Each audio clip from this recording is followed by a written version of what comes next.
That's us. Happy, happy. You guys at home, can you see the green screen? Once I get this thing out of the way. Make that go away. Can anybody at home answer me?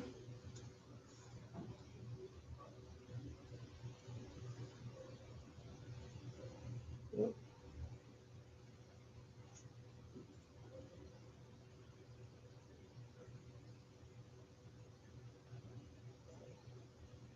Well, I hope you can see the green screen. Because nobody's answering me. Turn on your microphone and answer me. Can you guys at home see the green screen?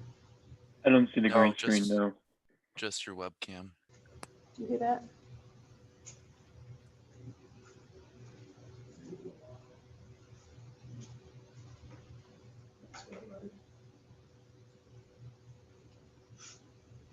All right, where's my little chat window? Go down.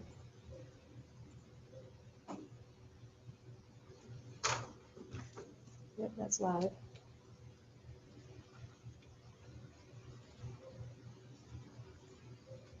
It's not letting me do anything.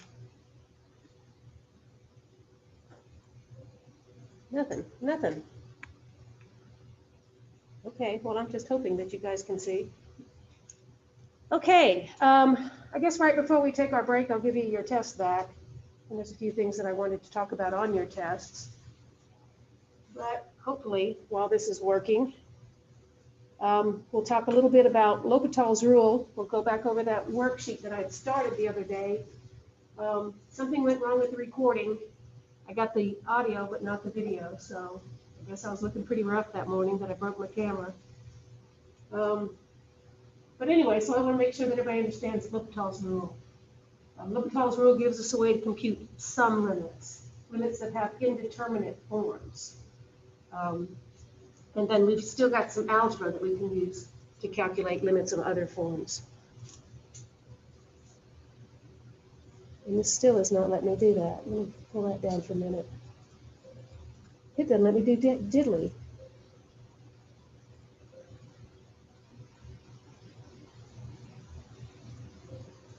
Nothing's working.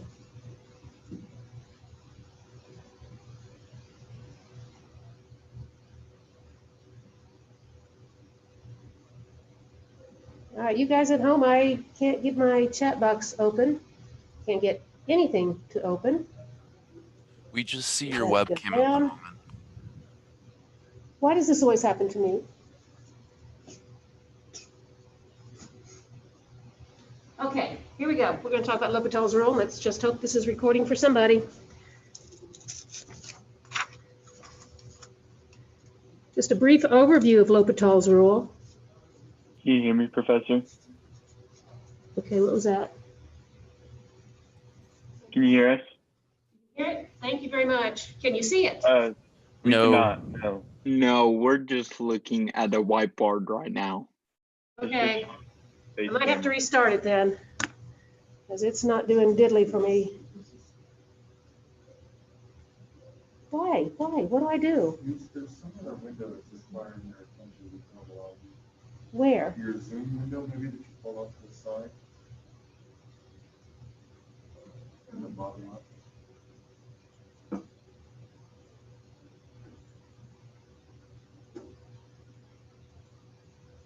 All right, so that's let me do that. I am recording. Why can't they see it?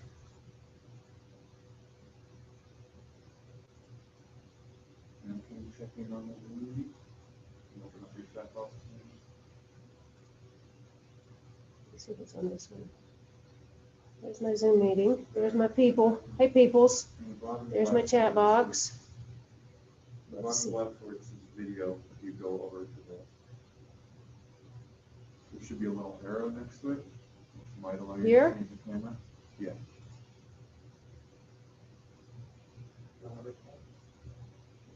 I don't think it needs to be this one. I think it needs to be this one.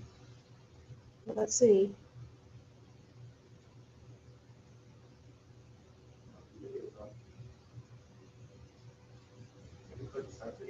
Yeah, now it's-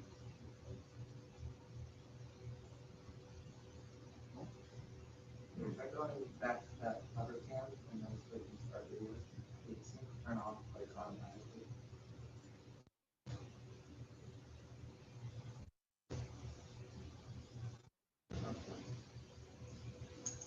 Where to start? No, can't do that. That'll be here.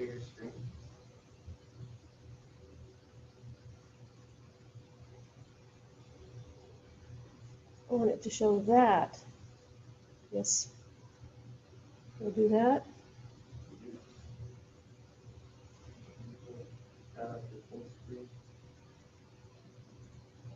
I want you guys to see something better than that.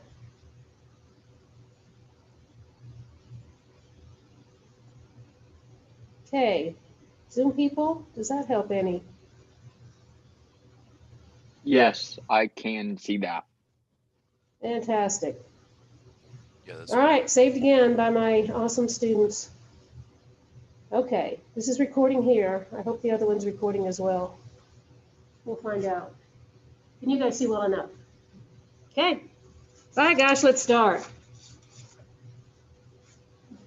We use L'Hopital's rule to investigate limits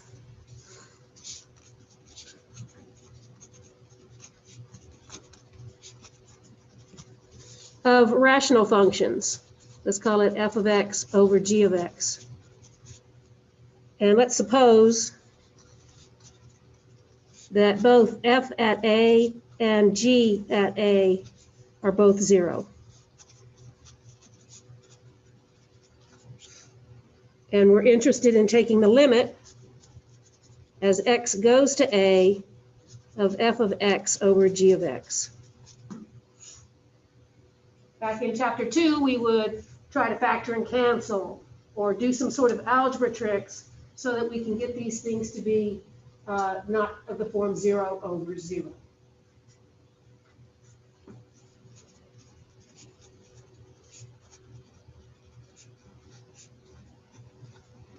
So we do more, but this time in doing more, we think about how we were able to linearize these functions using the tangent line approximation. Tangent line approximation to these at x is a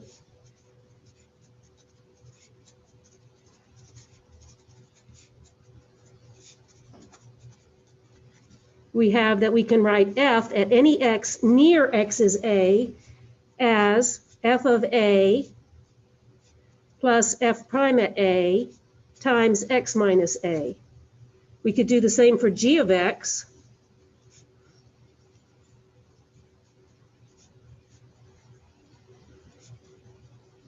Like that.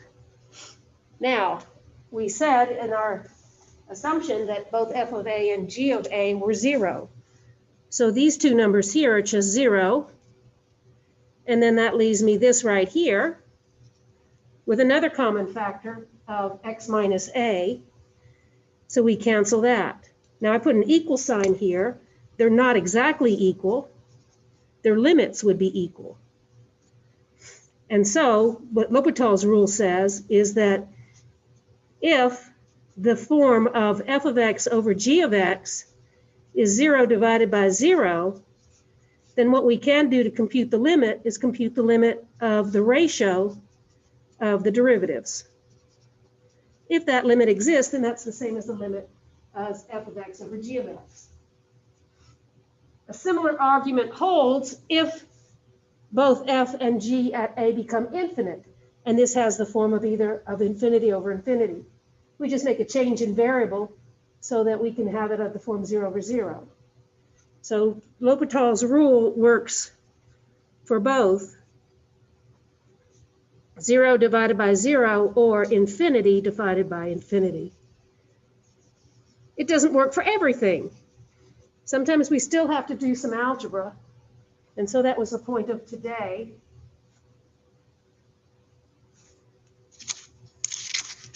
And so my examples took off on me.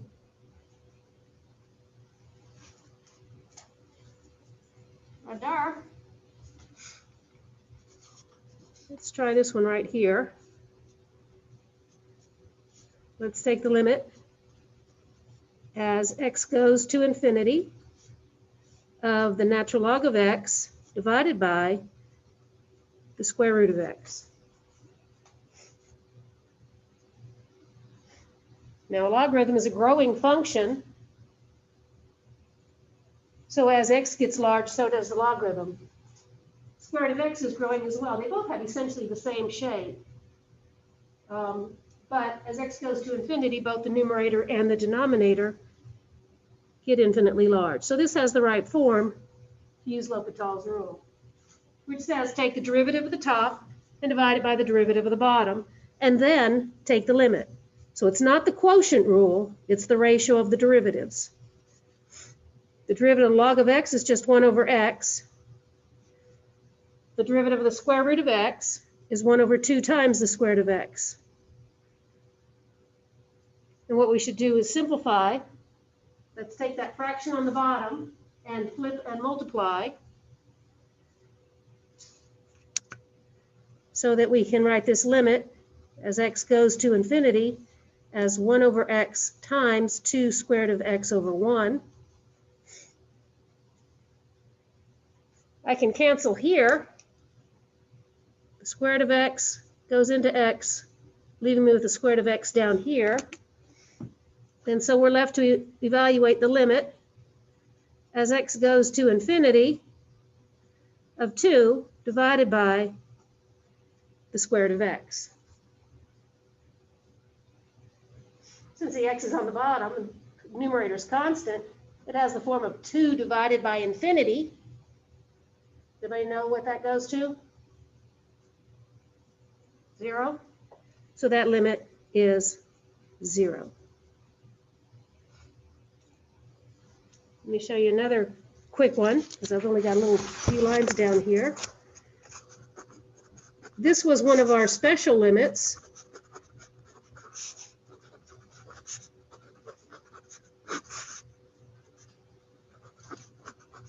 Right here, from back in chapter whatever. The sine of 4x over 3x as x goes to 0. When I replace x with 0, I get the sine of 0, which is 0, over 0. And we said, well, let's just memorize that's a special limit, and we should get 3/4 out of it. And so I'm going to use L'Hopital's rule and show you, my gosh, we do. I have the form 0 over 0, so I can look at the limit of the ratio of the derivatives.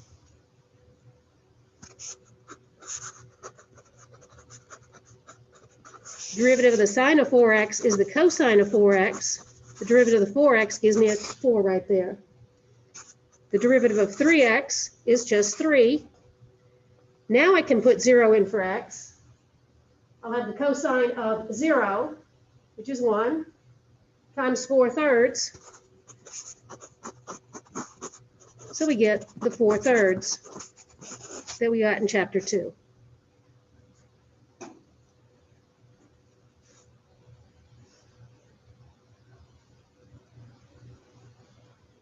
Now, if you don't have the form of 0 divided by 0 or infinity over infinity, then you probably got to do some more work. There are some other indeterminate forms.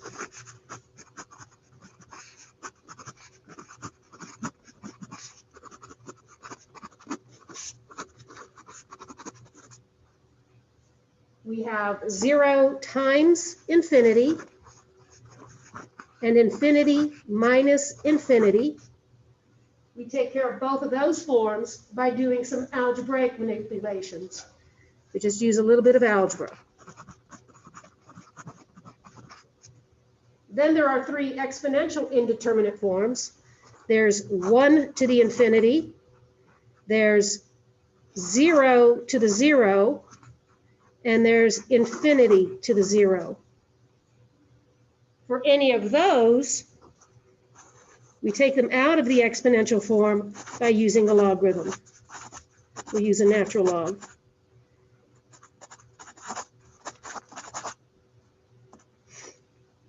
So I want to work some of those today.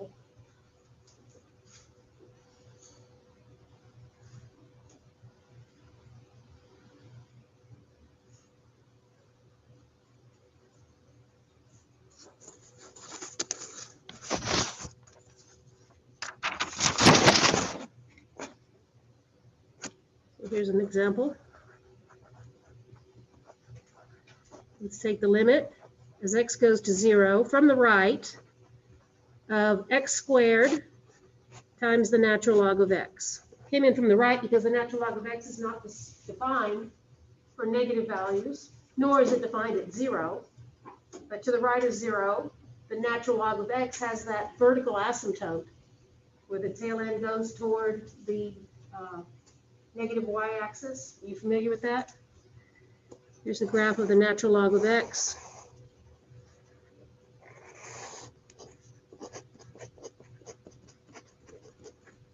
Passes through 1, 0, but as x goes to 0 from the right side, the y values become big negative numbers. So this term right here goes to minus infinity, and then 0 squared will go to 0. The sign on the infinity doesn't matter. 0 times infinity, 0 times minus infinity, doesn't matter.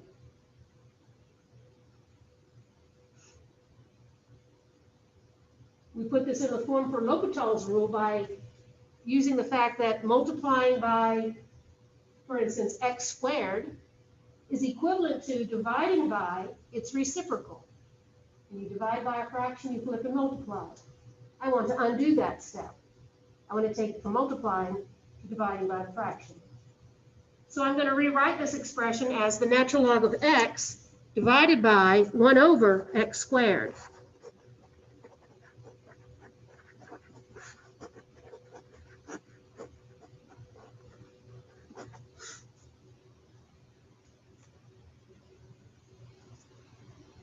Now, as x goes to 0, 1 over x squared gets infinitely large. So now it has the form of infinity over infinity. Then we can do L'Hopital's rule.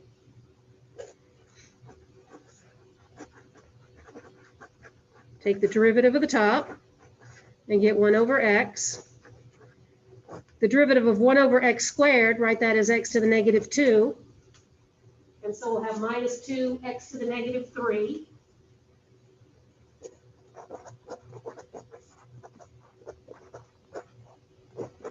And I'm going to write that as minus 2 divided by x cubed.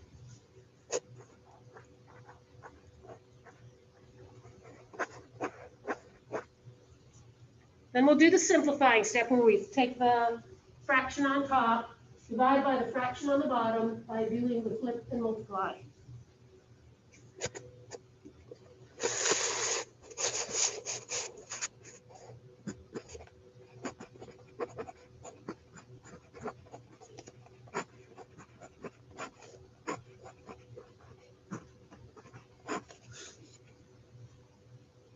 And that'll simplify for us.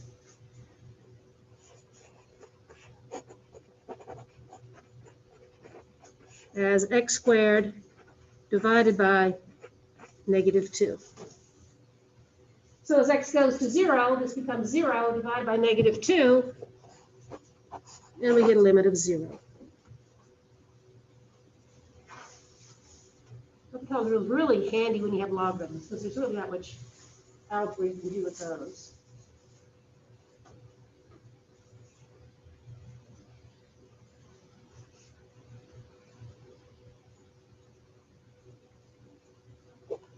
So here's another one that follows that kind of format. Let's look at the limit as x goes to pi over 2.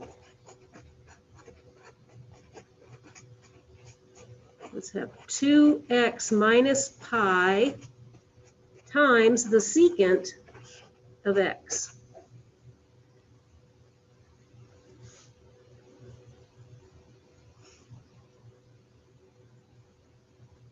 How many of you know the graph of the secant function? Or are you aware that the secant function has a bunch of vertical asymptotes, right? And they all occur where the cosine is 0. Well, one of the places the cosine is 0 is at pi over 2. So you've got this little parabola part of our secant function near pi over 2. It becomes infinitely large. So the secant goes to infinity. As x goes to pi over 2 here, 2 times pi over 2 will give me pi. Pi minus pi will give me 0. So this is like the last example. It has the form of 0 times infinity.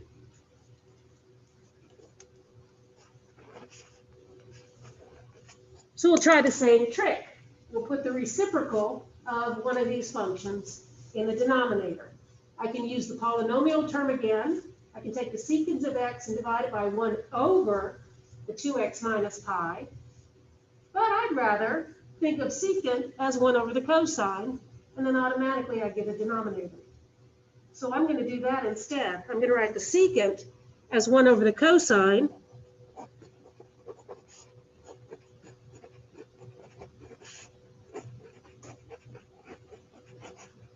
And that'll give me a cosine of x down here. And so as x goes to pi over 2, cosine of pi over 2 is 0. Numerator is 0. So that's good news. You see 0 over 0 or infinity over infinity. You just whip out a derivative at the top, divide by the derivative at the bottom. The derivative of the top is just 2.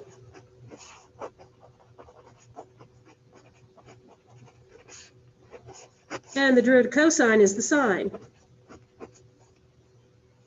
Sine of pi over 2 is 1, so I can take that limit, get 2 over 1, and I'm done. Pretty sweet, huh?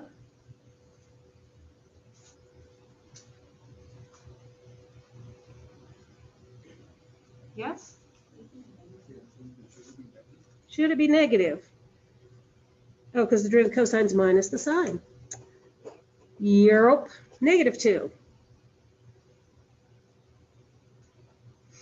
Thank you for catching that. Okay, I want to make a jump down to something of the form that looks like infinity minus infinity. So let me make a jump to this problem.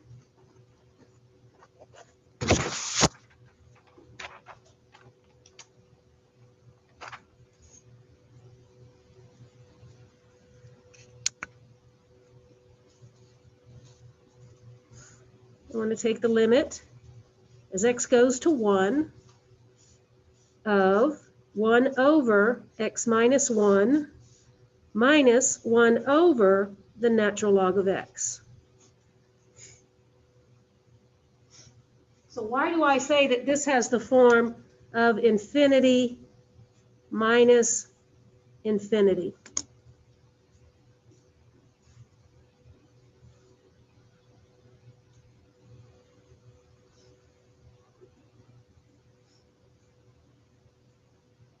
X is going to 1, so x minus 1 goes to 0. You divide by numbers that are close to 0, you get things that are pretty big, right? 1 over 1,000th. Same thing on the next term. The natural log of 1 is 0. So I've got 1 over 0 minus 1 over 0, but 1 over 0 becomes infinitely large.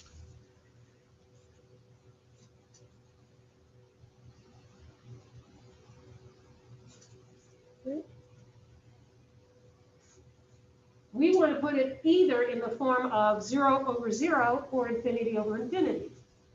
So it seems obvious that we need to write that as a single fraction.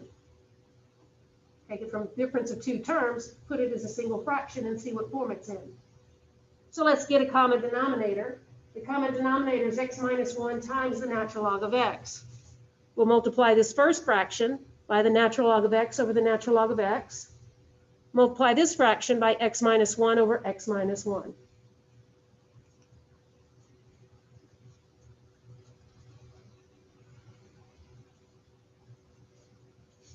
So I said natural log of x minus x minus 1. Then I have the common denominator like that. If I take these parentheses off, I have the natural log of x minus x plus 1. This I'll leave factored. Now I've written a single fraction with a common denominator.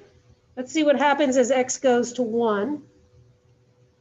The natural log of 1 is 0.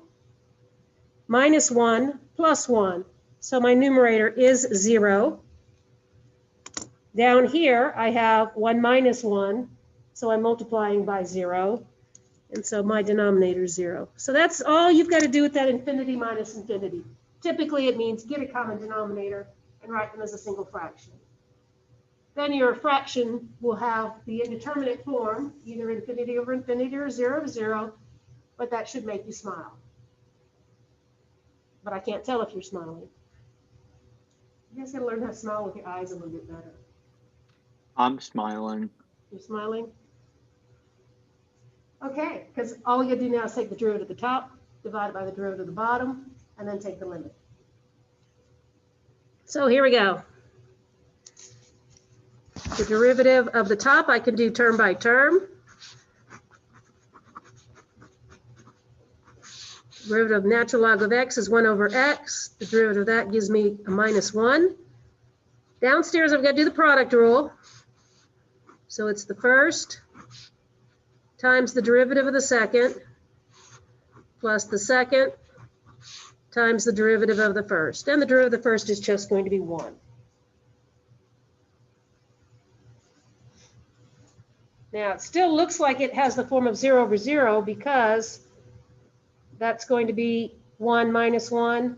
That's going to be 1 minus 1. That's going to be the log of 1. So let me simplify it a little bit. Let's get rid of these x's here by multiplying top and bottom by x. So let's multiply this by x, and let's multiply this bottom by x to hopefully cancel those fractions.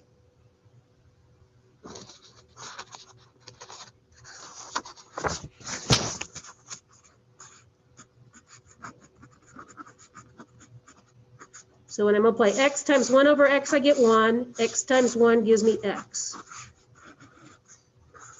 In the denominator, I have 2 terms separated by the plus sign. So when I distribute this x to the first term, the 1 over x times the x will cancel and just leave me with x minus 1. Now I distribute this to the second term, and I'll get x times the natural log of x.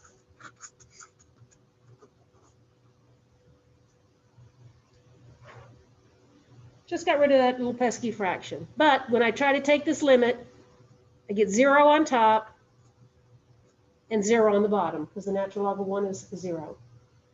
So we get to do L'Hopital's rule again. We'll take the derivative of the top and divide it by the derivative of the bottom.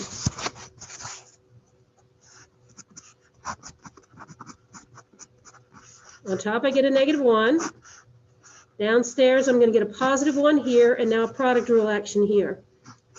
X times 1 over x plus the natural log of x. I'm going to go ahead and multiply the x with the 1 over x.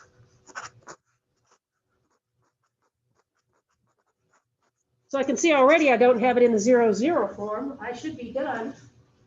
I'm going to let x go to 1, and the only term that depends on x is this logarithm here at the end. The natural log of 1 is 0. So I'm going to get 1 over, negative 1 over 1 plus 1. So I get negative 1/2. Within a problem, you can do L'Hopital's rule as many times as you need to get out of the 0 over 0 or infinity over infinity form. But you have to be aware that sometimes you just can never get out of that form, and you've got to try something else. So let me show you one of those. Put that one on here.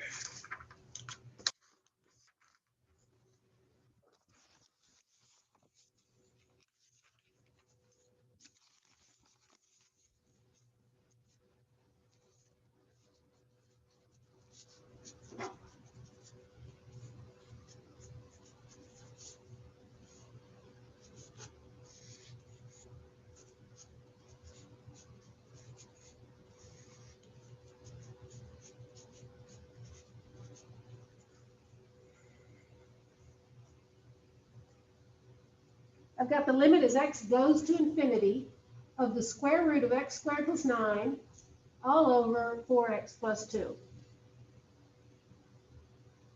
So both the numerator and denominator are polynomials in x, so they both get infinitely large when x gets large. and this has the form of infinity over infinity. So I'll show you L'Hopital's rule here. We're going to think of the x squared plus 9 under the square root sign as being to the half power. And so its derivative is going to give me 1/2 x squared plus 9 to the negative 1/2, then multiply by the derivative inside to get a 2x. Downstairs, the derivative is just 4. Let me clean that up a little bit. I can multiply the half with the 2x and just get x. Then the term with the negative power can go down in the denominator and join the 4.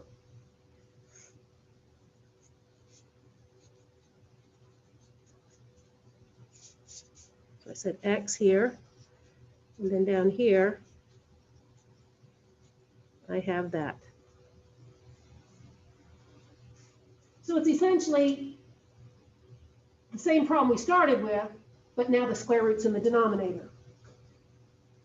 I've got an x in the numerator, an x in the denominator, so this still has the form of infinity over infinity. So what the heck, let's try L'Hopital's rule again.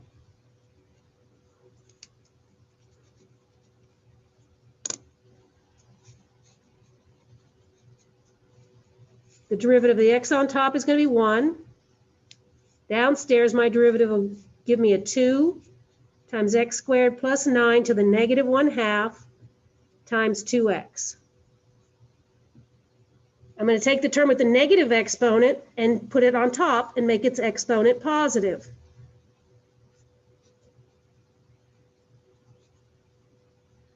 Then I combine the 2 with the 2x and get a 4x. So we're essentially back where we started. You see that this is going to happen no matter how many times I do L'Hopital's rule? The derivative of that square root is going to flip-flop it back and forth from numerator to denominator. So if I keep doing L'Hopital's rule, I'm in some sort of infinite loop here. Not something at this stage in my life that I want to be in. So this will always have subsequent applications of L'Hopital's rule will always be in the form of infinity over infinity.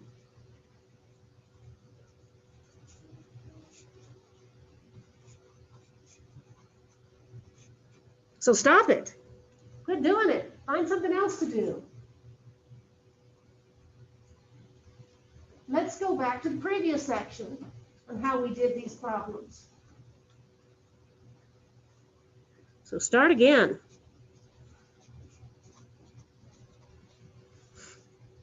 Let's take the limit as x goes to infinity of the square root of x squared plus 9 over 4x plus 2. We had a shortcut way of computing these limits by looking at the ratio of the degrees.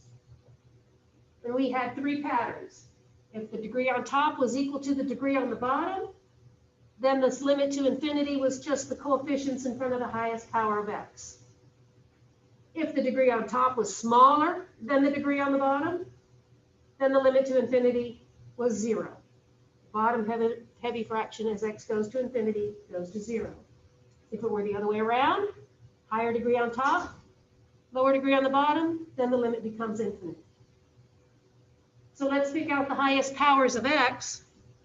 On top, it looks like x squared, but actually it's an x squared under the radical sign.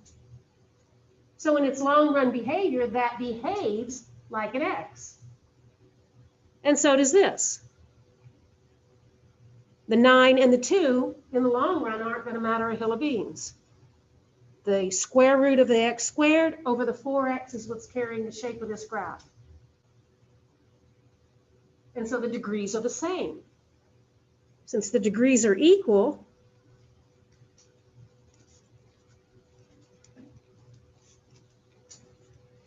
we just take the ratio of the coefficients.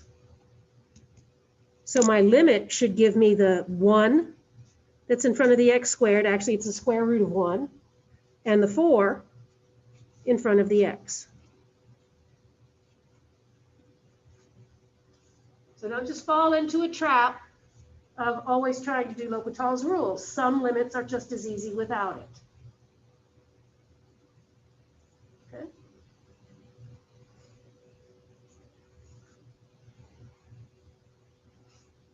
That make you think of anything you want to ask?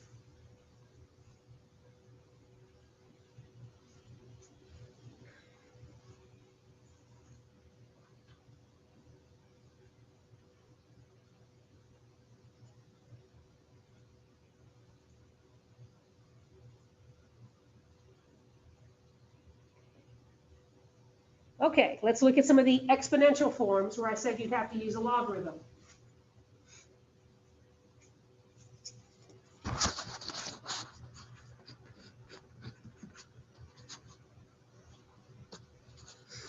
Let's look at the limit as x goes to 0 of 1 plus 3x, and then we're going to raise it to the 1 over 2x.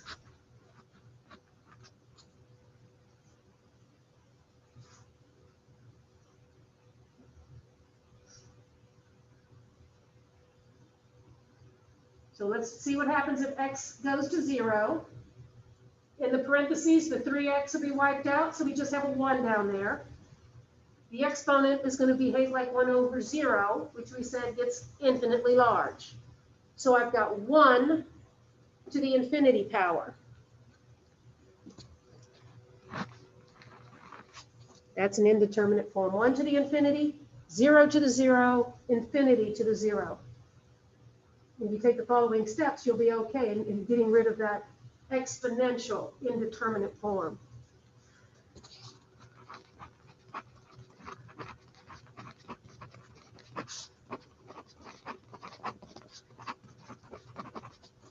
You know, when you take the log of something to a power, it brings the power down. So I'm going to do that. I'm going to take the log of this. But in order to take a log of it, I got to treat it as an equation. It's where I do the same thing to both sides. So let's assume that this thing has some sort of limit L. And now let's take the natural log of both sides.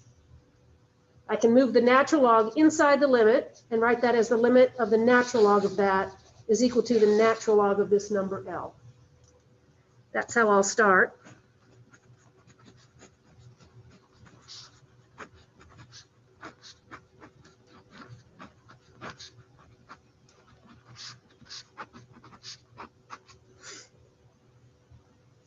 And the reason I chose the natural log was I can now bring that power down in front. That comes down here.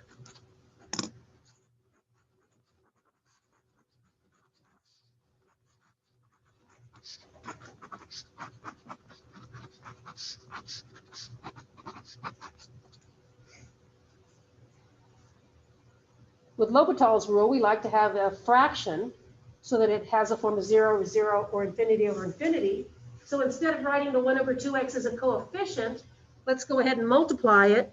And so that it looks like the natural log of 1 plus 3x over 2x. Just slide those two fractions together by multiplying them.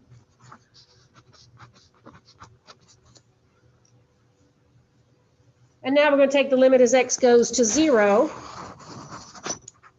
As x goes to 0, the stuff in the parentheses becomes 1, and the natural log of 1 is 0. 2 times 0 is 0. So we have it in the right form for L'Hopital's rule. Take the derivative of the top and divide it by the derivative of the bottom, see if we can take the limit from there.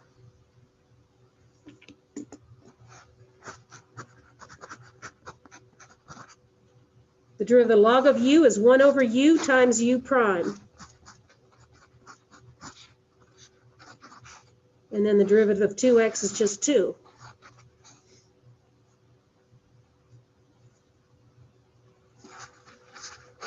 And I still have the natural log of L over there. Okay, now we've gotten rid of the logarithm. We can take the limit as x goes to 0 so that the stuff in parentheses becomes 1 times 3 divided by 2. I have an actual real live number over there. I've got 3 over 2. So I get 3 over 2 is equal to the natural log of L. I want the limit, not the natural log of the limit. Peel that logarithm away by changing that to exponential form. So the limit of the original expression is e raised to the 3 over 2 power. Pretty snazzy, huh? Get things out of exponential indeterminate form by using this logarithm method. And so, if you want one more, I've got one more of those.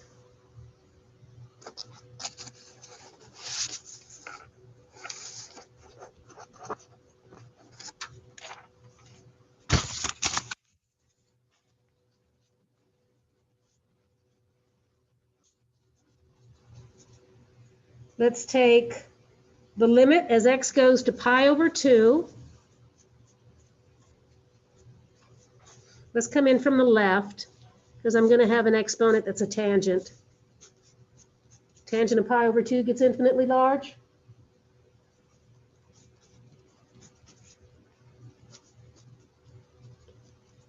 Right, a tangent is sine over cosine. Cosine of 0 is 0. I'm sorry, cosine of pi over 2 is 0. So the tangent has that vertical asymptote there at pi over 2. So as tangent's coming in from the left of pi over 2, it's going to plus infinity. So my numerator goes to infinity. The denominator, or the denominator, the base, cosine of pi over 2 is 0. So this has the same form as the last problem. 1 raised to the infinity power.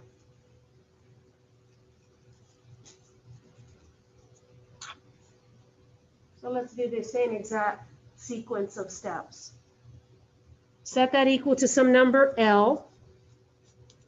Take the natural log of both sides.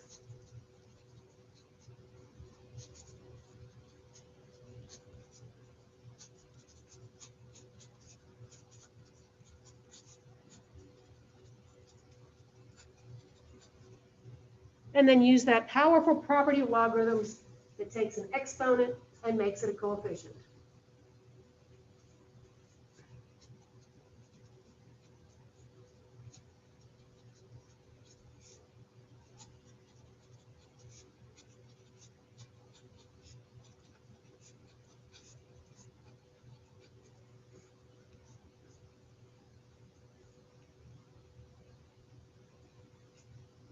So we're clearly not ready for L'Hopital's rule yet because I don't have a fraction. I don't have 0 over 0.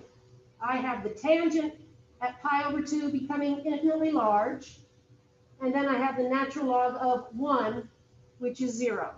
So I have infinity times 0.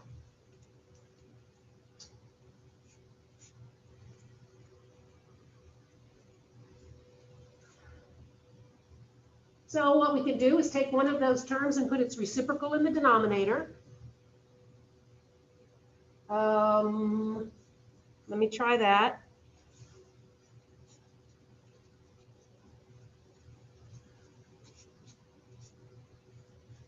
I can do this.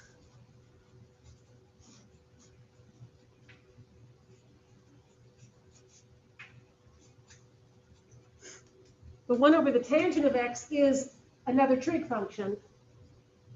1 over the tangent is the cotangent.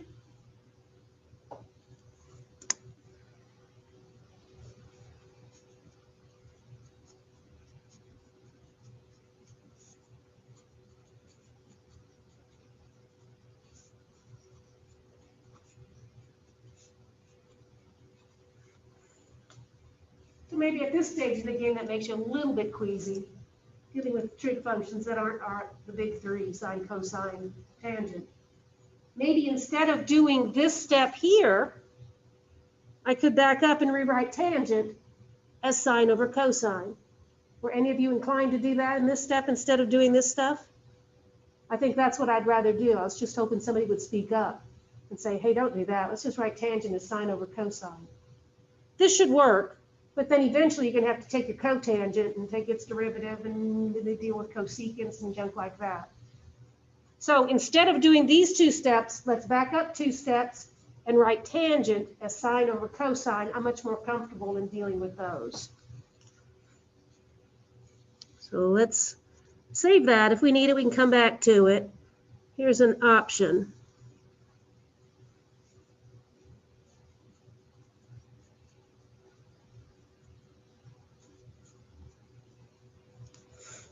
Take that tangent and write it as the sine of x over the cosine of x.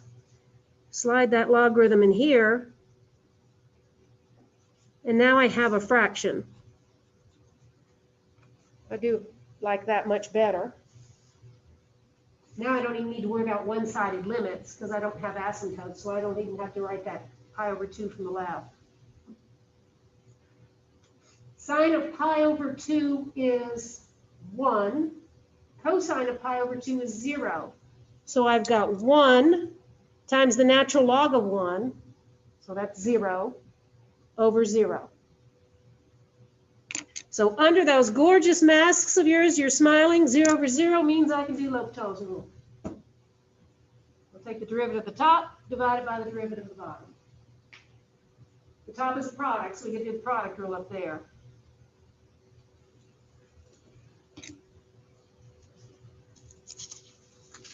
So here comes the product rule. And I'm going to quit doing this one-sided limit. Derivative sine. Oh, let me do it the other way. The first times the derivative of the second. So the derivative of the natural log is 1 over u times u prime. Derivative of cosine is minus a sine. So that's first times the derivative of the second plus the second times the derivative of the first. Gives me a cosine there. And then down here, derivative of cosine is a sine.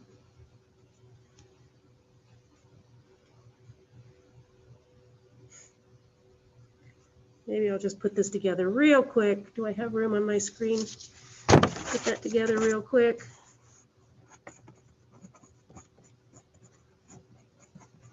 I'm going to write that as a minus sine squared over 1 plus the cosine. Copy everything else down.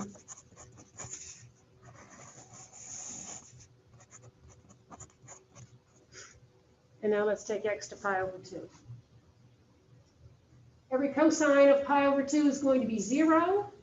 Sine of pi over 2 is going to be 1. So term by term, I'm going to have a minus 1 squared over 1 plus 0 times the natural log of 1. Sine of pi over 2 is 1. So I no longer have an indeterminate form. I've got negative 1 divided by 1.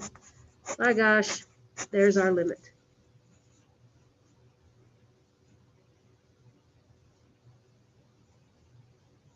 Okay? Again, please. Oh, you're right. That's equal to the natural log of L. Let's pull this all the way down. I should keep that following me. So I'm not done. I've got one more step. Undo that logarithm, and our limit then is e to the negative 1. Thanks for catching that.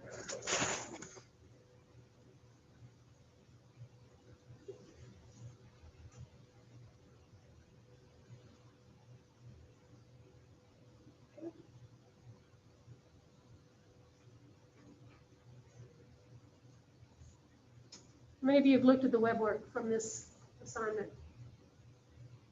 One of the ones had the difference between 2 square roots. Were you able to do that one? Remember how to do stuff? Let me make one up that does something like that. So here's one similar to a web work problem. Some folks have asked me about that particular web work. And the problem was something like this.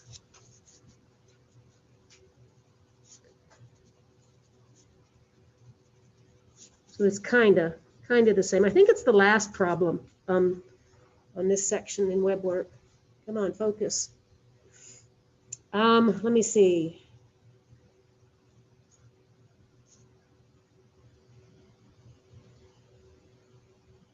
What did it look like? It was the limit as x goes to infinity. We had a square root minus a square root. Maybe this wasn't even a square root. I don't think that was a square root, but let's put in here, I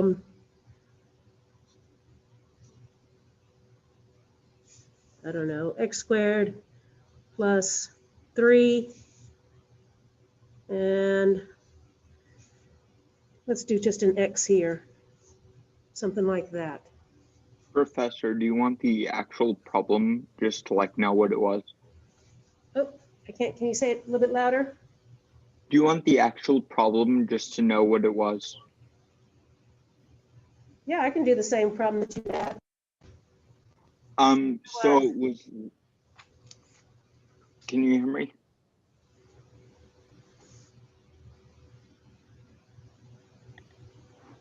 Can you hear me? Not really. I'll put it in the chat. All right, let me find my chat here.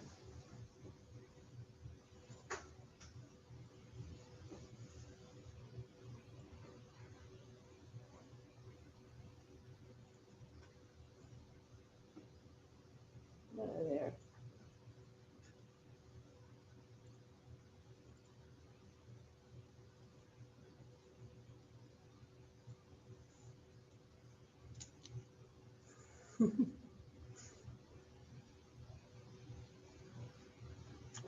All right, limit as x goes to infinity, 25x squared plus x minus 5x. All right, I'll do that one instead.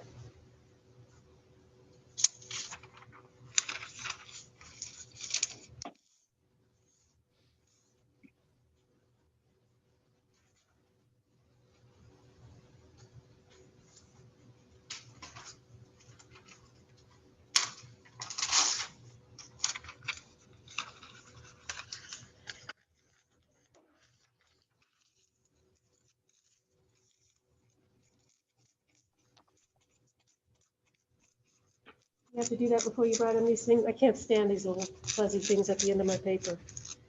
I got to get them off.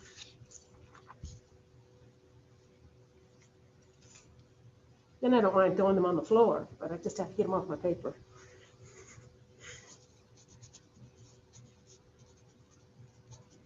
Okay, limit as x goes to infinity. Square root of 25x squared plus x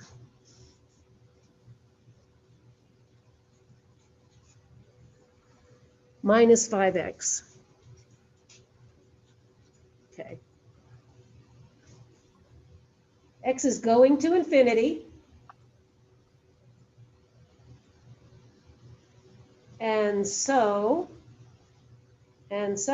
this first batch here gets infinitely large, that gets infinitely large. Got the minus sign in between, so this has the indeterminate form of infinity minus infinity.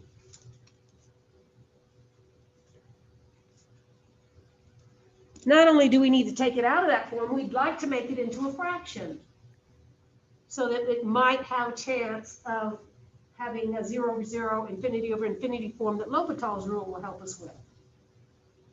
So what was the trick that when we had an expression with a radical sign in part of a difference to get rid of that? We did some of these back in chapter 2. Multiply by the conjugate. Multiply by the conjugate. We're going to treat this as over 1. And we're going to multiply top and bottom by that same expression, but we're going to put a plus sign right in between the two terms.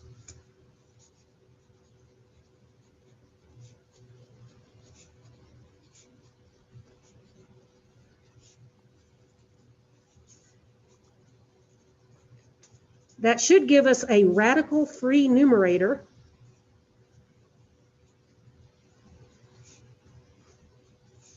Of course, it will put a radical in the denominator.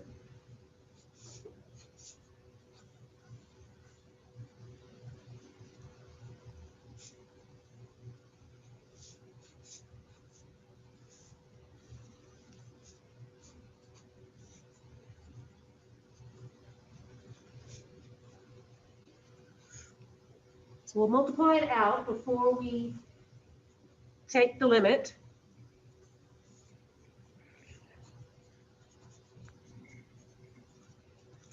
This first term times that first term will allow us to just write the 25x squared plus x. The two middle terms are going to be identical, but opposite in sign. So those are gone. And then the product of the two last terms will give me a minus 25x squared.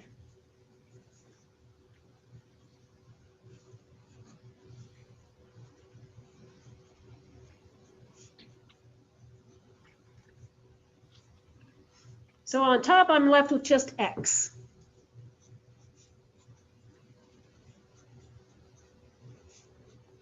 And on the bottom, I've got that radical down there.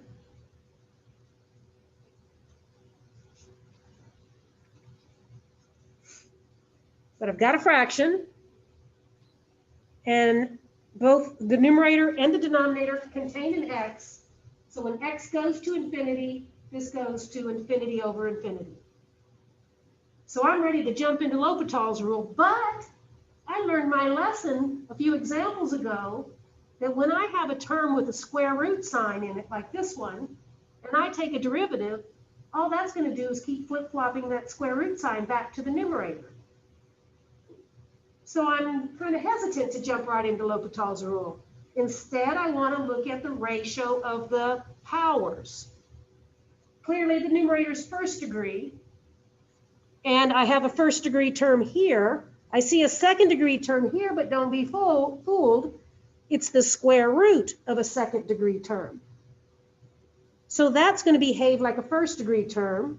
This x is a lower power, so I don't need to worry about it. We just look at the highest powers of x. So both the numerator and the denominator have x to the first as the highest power of x. I've got an x to the first here. I've got an x to the first power here. And I've got an x to the first power there. So we can use the ratio of the coefficients rule. The square root of x term out here is not going to matter in the long run. And so on top, the coefficient is a 1. On the bottom, I have the square root of 25 plus that 5 out there. So those are both 5s. I should be able to get 1/10 as my limit.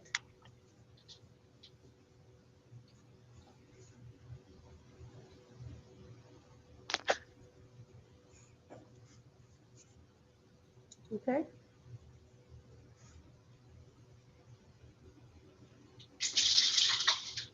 Is that good for everybody?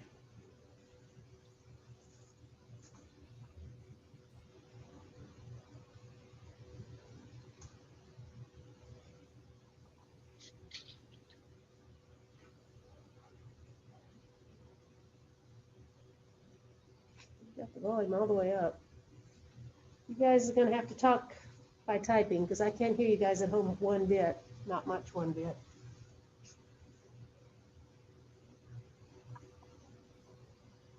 That makes sense to me. Does not or does? Does. Good. Let me crank up the volume here. Say something once more. I've got the speaker turned way up. Hello, Calculus Yay! 1451. All right. Now that you know I can hear you, I can also hear the rest of you snoring. Cole. Not if they're muted. Do I have the power to unmute them so that I can hear them snoring? Any questions about L'Hopital's rule? We're going to do this over and over and over in Calculus 2. I wish I could have invited my Calculus 2 students here, because when I ask them to compute limits, they give me that little blind stare like, well, I'm supposed to know this? And you are. So this is something that I want you to put a lot of time into. And about this time next semester, we're doing it again. In particular, the exponential forms, because we're going to need to know the long-term behavior of series or terms in a sum. And we've got to make sure that we can take a limit of what the general term is. So something you're going to use a lot. Okay, so I have the handout of examples that I just did on Blackboard, and I think I have them worked out there. So if I wrote too fast today, that's where they are. So here's page 5.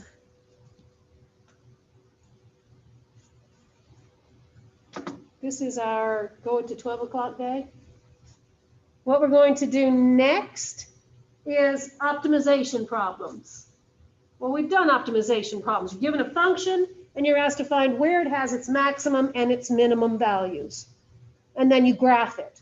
Well, we're going to skip that graphing part. We're actually going to have to make the function ourselves. We're going to do optimization problems as stated word problems.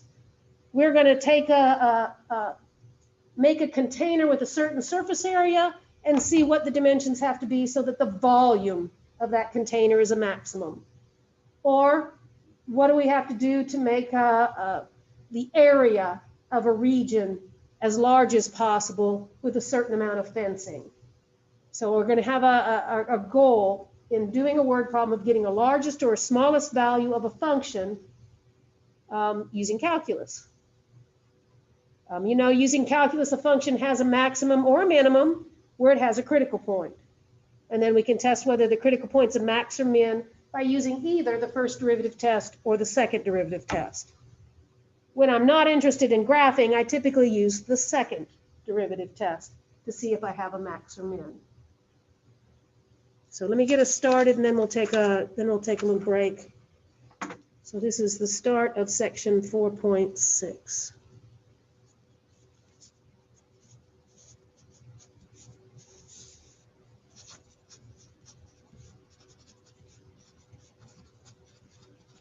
So we're going to be doing word problems,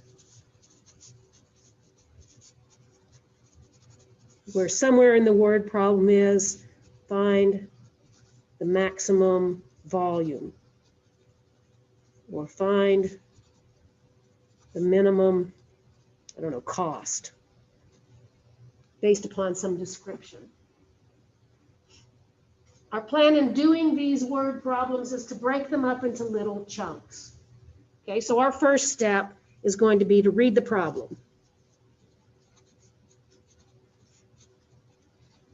But in math, you don't just read.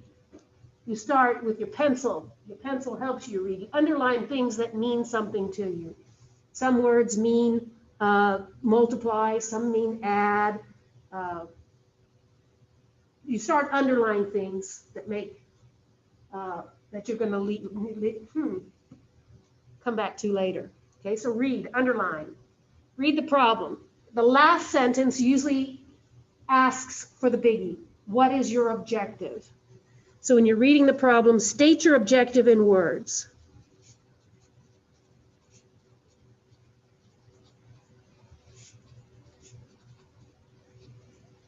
That's usually in the last sentence of the word problem.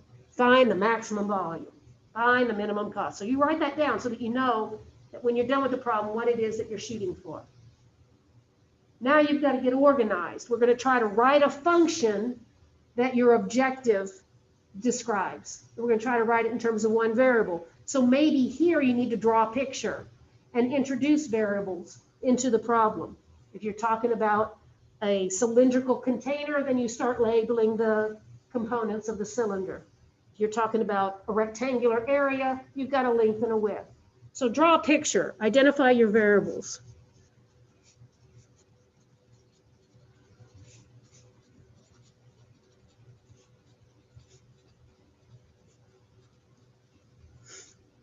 Then put those two together and write your objective function in terms of your variables.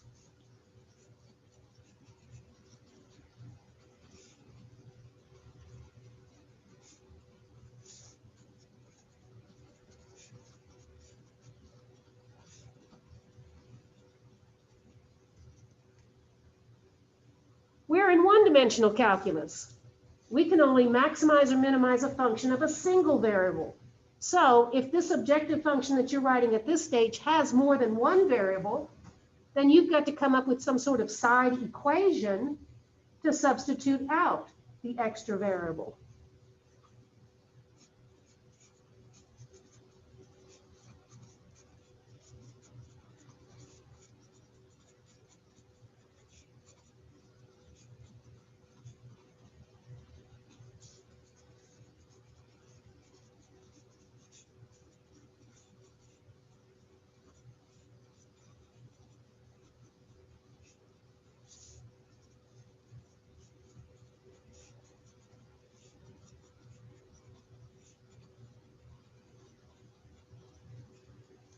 Now that you've got your objective function written in terms of one variable, here's where you do the calculus.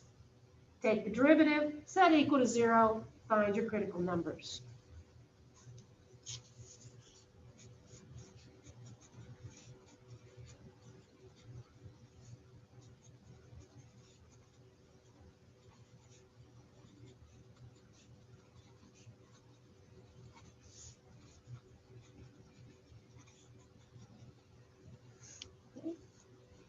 So you got your critical numbers. You want to test whether they do give you the max or min. Don't just assume that they do.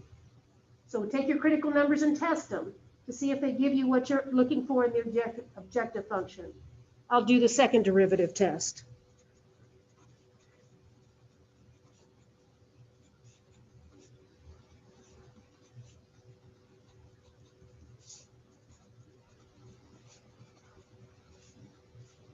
If it gives the one that you're looking for, you're essentially done. You want to find the maximum, blah, blah, blah, and you found your x gives you the maximum, then you did okay, as long as things make sense. So then you answer the question, which is why I say write your objective function in words. If your objective function is find the largest volume, and you say x is 4, then you didn't find the largest volume. Your volume should be in cubic units. So at the very end, state your answer in words. You're given a problem in words, state your answer in words.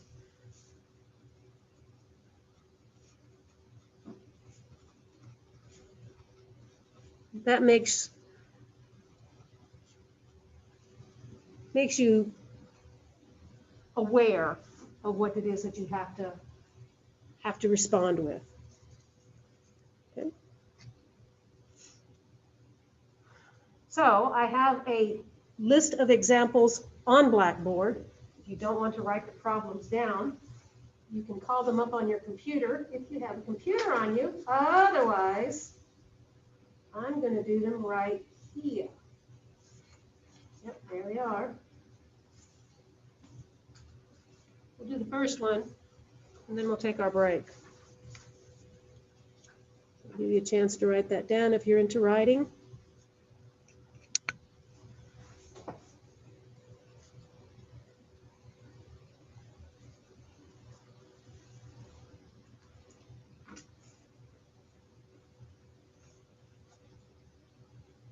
Read it to you. The owner of a ranch has 3,000 yards of fencing material to enclose a rectangular piece of grazing land along a straight portion of a river. If fencing is not required along the river, what dimensions will give a pasture of maximum area?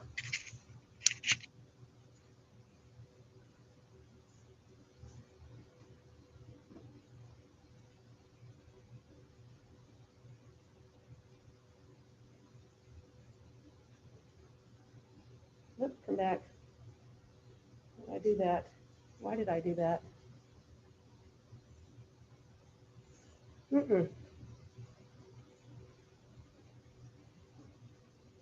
Didn't mean to do that. Come back.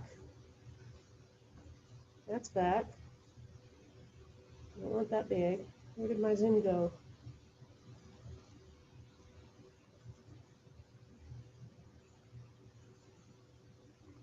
This is the black tab. Your face on it, and then bring the taskbar. Oh, I did the wrong one. Where am I opening? Just move it out of the way and then hit the mirror on the taskbar.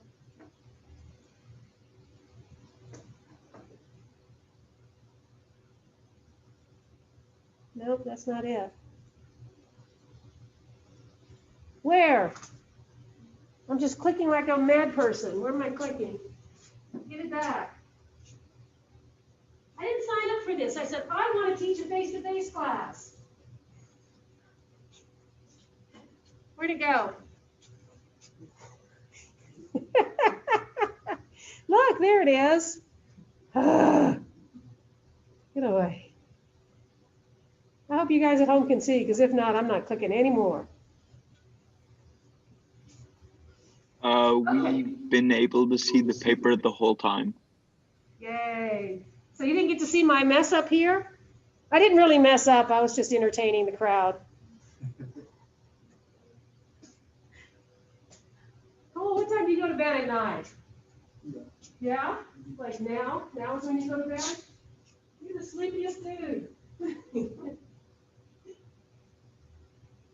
I didn't look that sleepy when I had my babies. I had them in the middle of the night. Okay.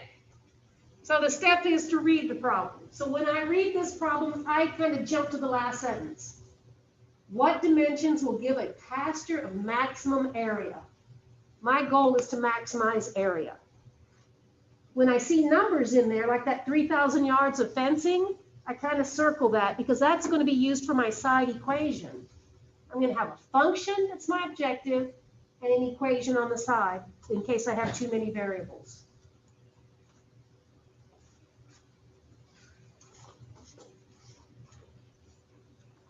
So here's my plan. My goal is to maximize area.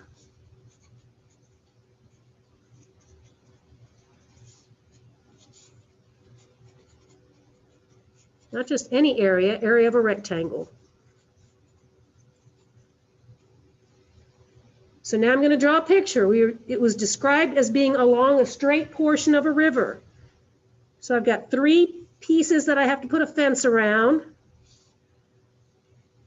And then I've got my river back here where I don't need a fence. It's grazing land, and so here's my animals that are grazing. It's a llama. I knew. You could tell it's a llama right off the bat, couldn't you?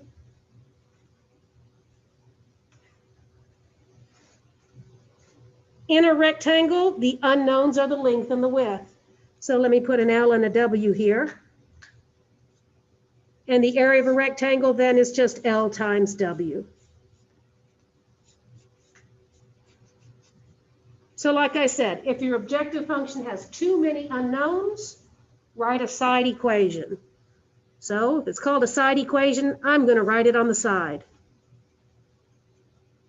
The side equation is going to use the number that I haven't used yet.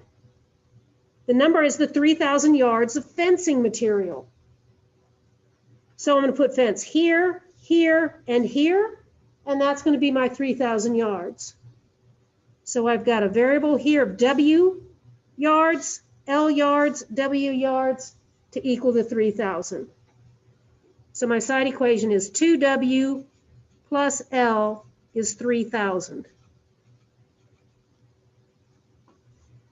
The point of the side equation is so that I can substitute out the extra variable up here, either the L or the W.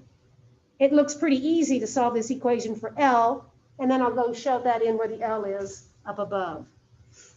L is equal to 3,000 minus 2W.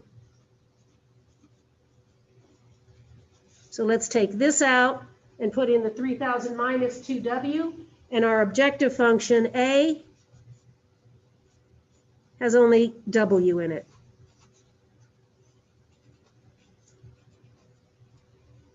Multiply that out.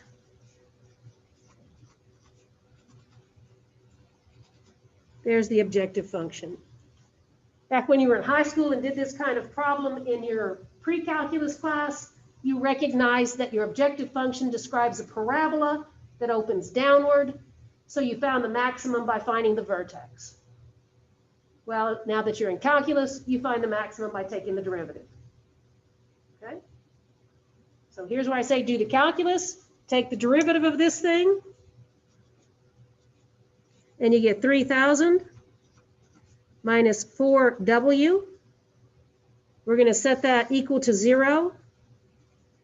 So I can move the 4w over, and I have 3,000 is equal to 4w. Divide by 4. Let's see. 750?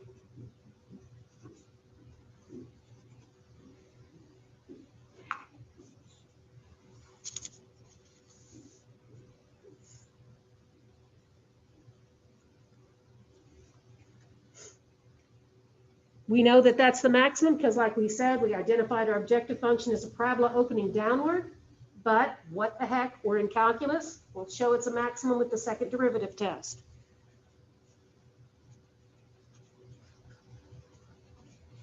The sign of the second derivative at the critical point tells us whether our graph is concave up or down. In this example, the second derivative is constant. A negative second derivative says it's concave down, so we have to have a maximum.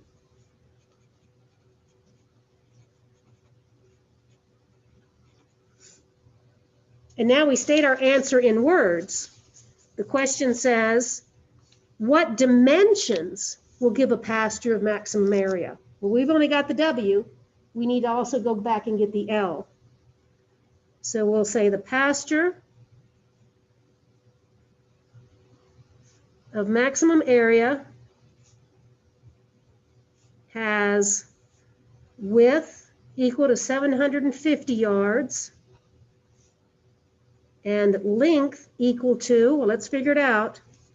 Go back up here and put 750 into W. 2 times 750 is 1,500.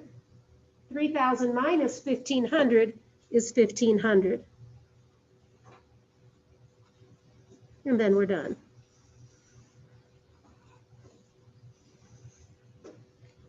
It's all good?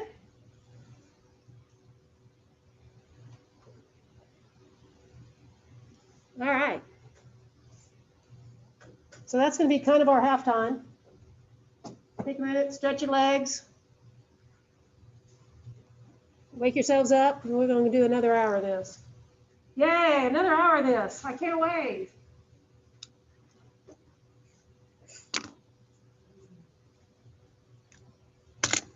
Let me find where I put your test, and I'll give you your test back.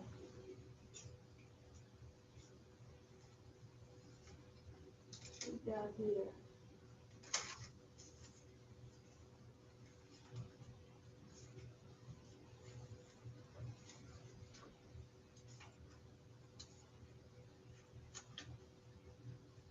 Jackson. Caitlin.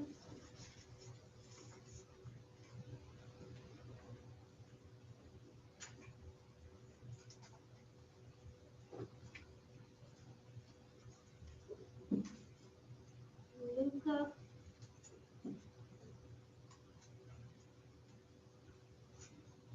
Those are stapled together.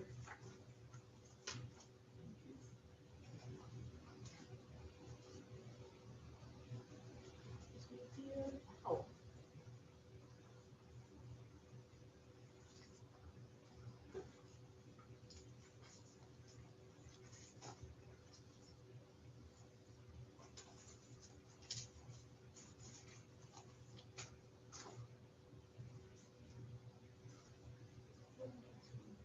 Cool.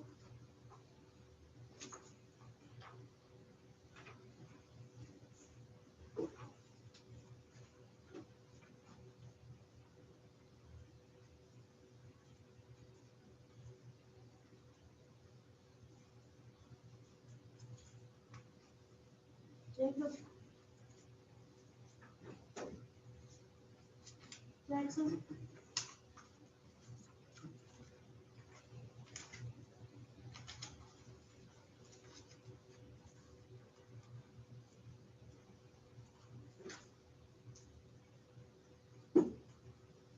Justin?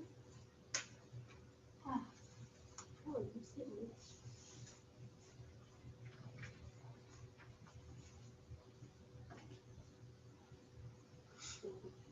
Look over that test and see if I did my arithmetic correctly in computing your grade. The final score on there is the one in black that includes your correction points.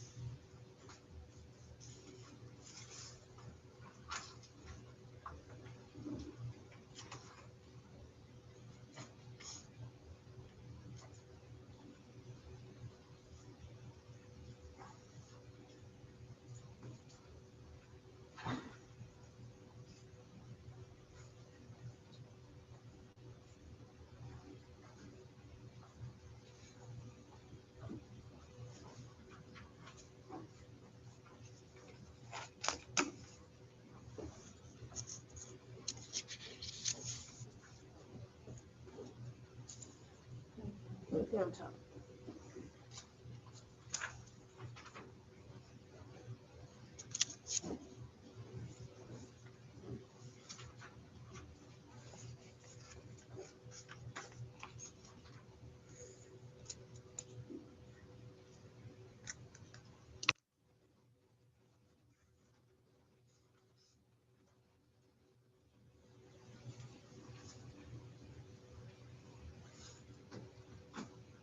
If there's anything on this test you want me to work, I can take a few minutes here and do it now.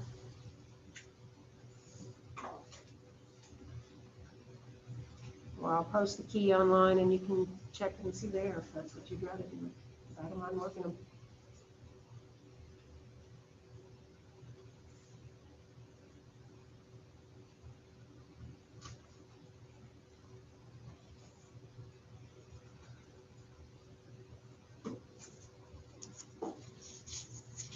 Okay, I've got another problem for you. We're going to look at number 2 here.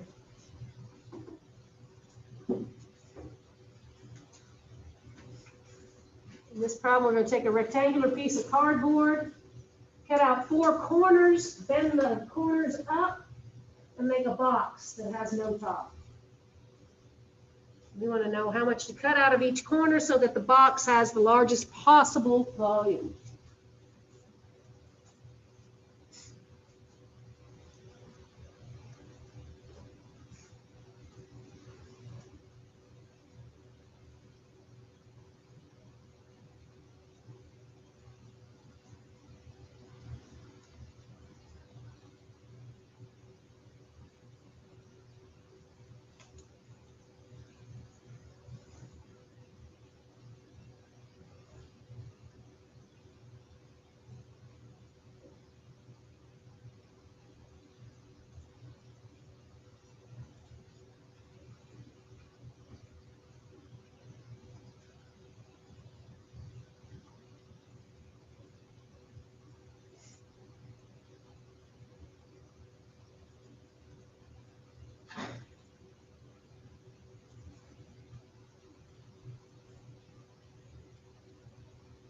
That's good.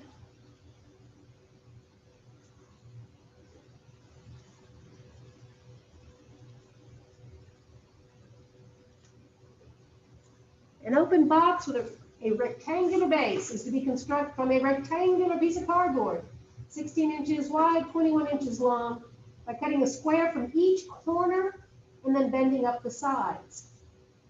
Find the size of the corner square that will produce a box having the largest possible volume. So the important things here are that we've got rectangles with squares cut out, and we want, in the last sentence, the largest possible volume of a box.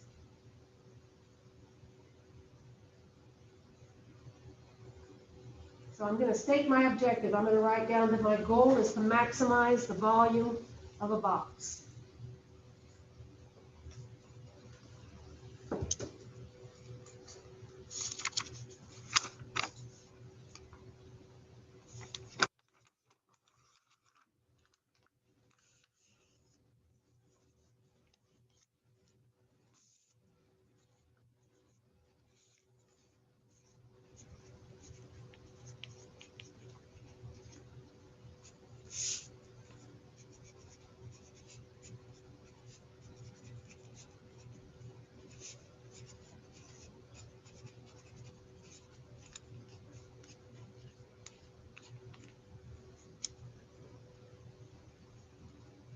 There's my objective. Now I need to kind of get everything back in line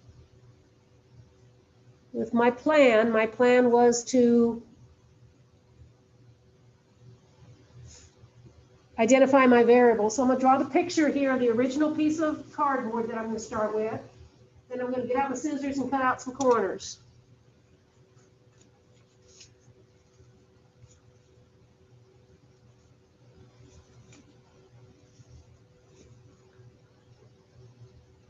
"16 inches wide, 21 inches long." Cut out some corners, same size in each.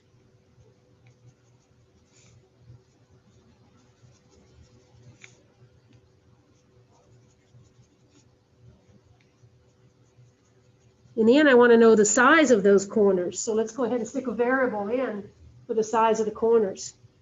There are squares, so we're going to cut in x by x inches from each corner.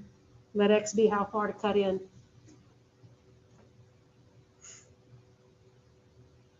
And so we make the volume of this box by taking what's left of the length and the width, fold them up along that dotted line and take the corners together, and there's our box.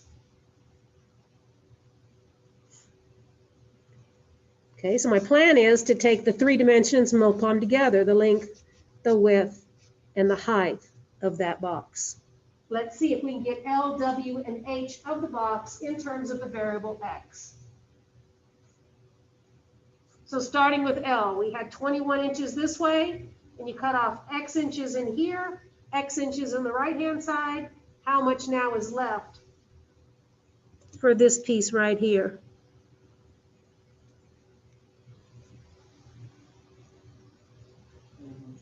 (21 minus 2x is the length of the box. Then we can get the width of the box the same way. Start off with 16 inches and cut off x from each side. What about how deep the box is? That's going to be the x. So we've got all 3 of these in terms of x now. Let's put them in there. Volume is 21 minus 2x times 16 minus 2x times x. There's our objective function. It's in terms of one unknown. We can go ahead and knock out some calculus, which would involve taking the derivative. I don't want to take the derivative of something with 3 factors. So let me go ahead and suck that x into the last factor, and then I'll do the product rule. Let's just distribute this x through here, and then I'll do the product rule.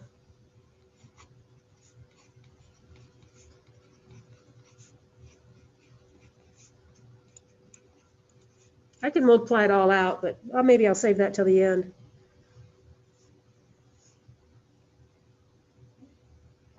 All right, the derivative here is the first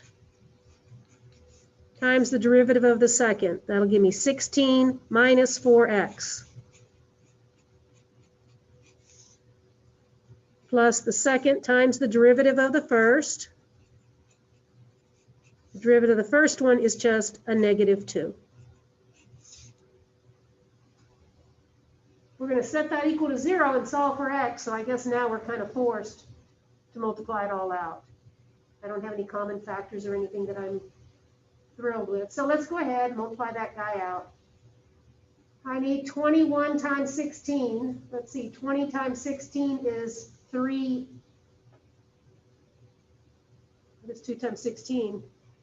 320. 320 plus another 16 is 336. 21 times 16 is 336. Then I have 21 times a -4x is a -84x. 2x times 16 is a -32x. And -2x times 4x is plus 8x squared. Then through here I have a -32x plus 4x squared.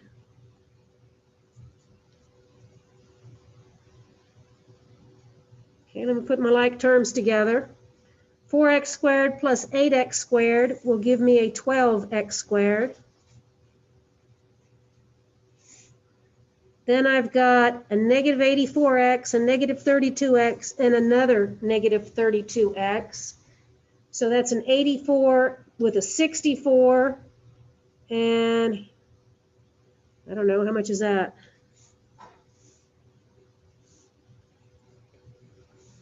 $148x. I sure hope you're checking my arithmetic.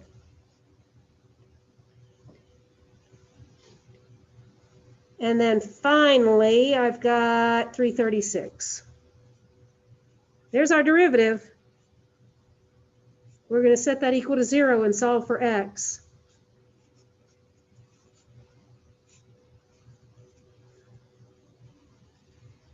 Let's see if I got a common factor in here.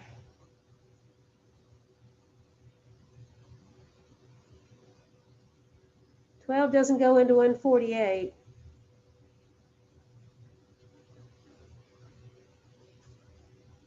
Six isn't going to go in there. I think 4 is my greatest common factor. Let's pull out a 4. So I have 3x squared. Let's see, 3 times 4 is 12, leaving me 28. 4 times 7 is 28. 4 times 8 is 32. 4 times 4 is 16. I think I got it there.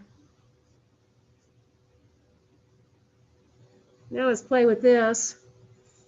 I'm looking to factor that. 3x squared should factor as a 3x times an x. The factors of 84 both have to have a minus sign. So I'm going to need factors of 84 that when placed in these two slots, add to a negative 37. So let's see, 84 divided by 2 is 42. That's a little bit too big. 84 divided by 3 is 28. Let's see, what's 28 plus 9 is 37? That one's going to work. I'm going to put the 28 here and the 3 here. Oh my gosh, I think we got it.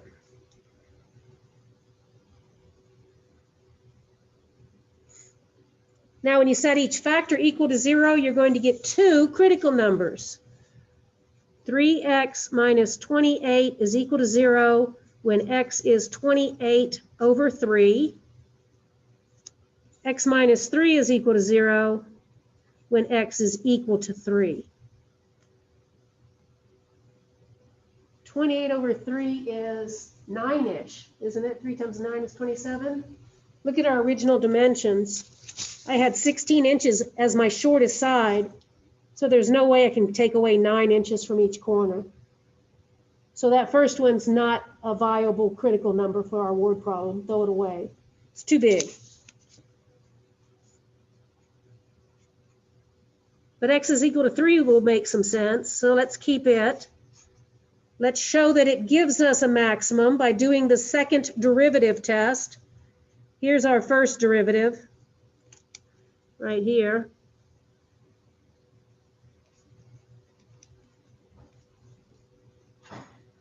So I think I got room to squeeze the second derivative test right in this little box down here.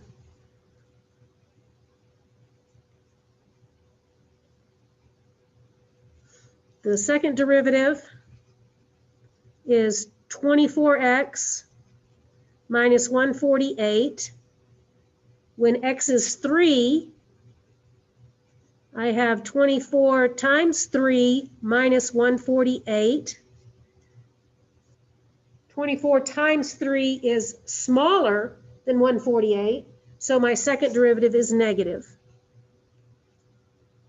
If the second derivative is negative, the graph is concave down, and so I have a max at x is equal to 3. And to answer the question, let's go back and find the question. The question said, find the size of the corner square. And that was our x. So we're going to cut out 3 by 3 inch squares to produce the box of maximum volume.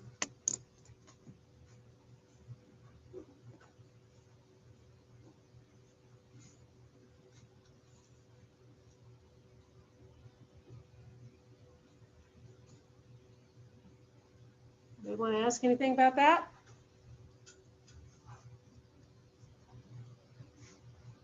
So both of those are very geometric. We had the area of a rectangle, the volume of a box. So let me see if I got something a little bit more entertaining than that. Let's look at the third one. What's a word problem without ship A and a ship B? Ship A is 65 nautical miles due east of ship B, and it's sailing south at 15 nautical miles per hour, while ship B is sailing east at 10 knots. If the ships continue their respective courses, find the minimum distance between them and when it occurs.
I've got 5 blank copies.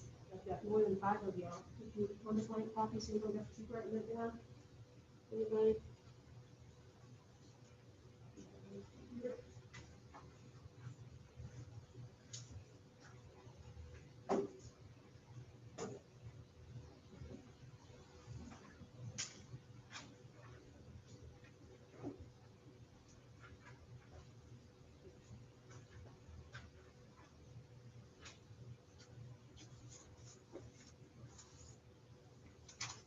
Okay. All right, so let's see. We said state our objective. And our objective is to minimize distance. We need the distance and the time.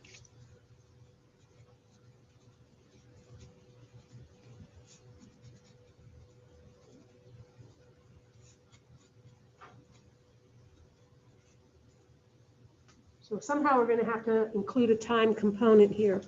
But let's go ahead and diagram these ships moving away from each other, starting with ship A being east of ship B. So here's ship B, and I'm going to put ship A over here east. Initially, that's 65 miles.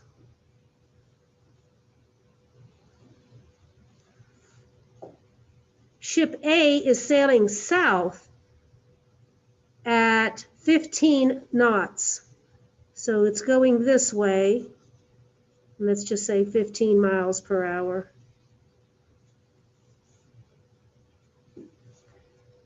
And ship B is sailing east. So this distance here is going at 10 miles per hour. So at some instant, we're going to measure the distance between them as being this length here. I sure can. So I drew ship A and B 65 miles apart from each other. Told that A is going south by 15 miles per hour. B is going east by 10 miles per hour. So at some time, we've got these three vertices, and the distance between them is the hypotenuse here. Those things are written in miles per hour, so I'm going to let my time variable t denote the number of hours since the start of this operation. And this started at, I don't know, t is the time elapsed. How about that? T is equal to hours. I want to determine the lengths of the three sides of the remaining right triangle as a function of t. So let's start with ship A. In t hours, it's gone 15 miles per hour times t hours. Distance is rate times time. So that vertical distance that A has traveled has a length of 15 times t.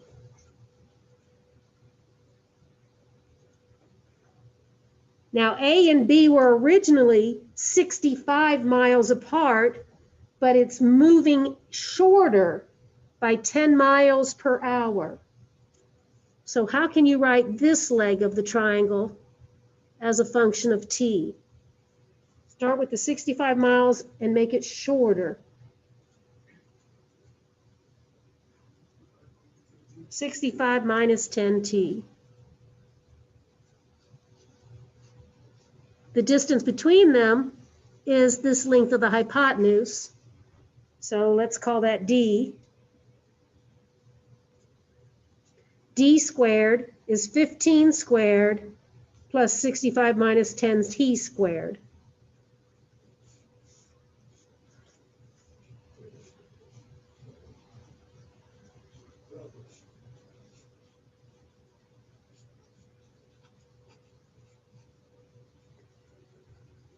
The distance then is the square root of all of that. But think ahead to your calculus. Do I want to take the derivative of a square root function? Not particularly. But when I take the derivative of that square root function, I'll have to multiply by the derivative of what's inside. It's the stuff inside that's going to make it as small as possible, not the square root function itself. So instead of minimizing the distance, let's minimize the distance squared. Let's call this f of t. And let's find where f has its minimum. And then we can answer the question by taking the square root in our answer. Okay? So let's just minimize f.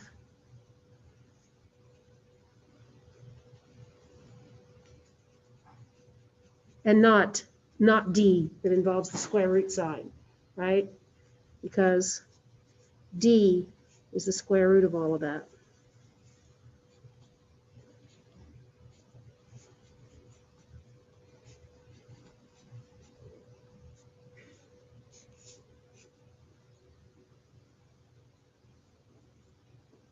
And I'm ready to go with the calculus because f is already in terms of one unknown.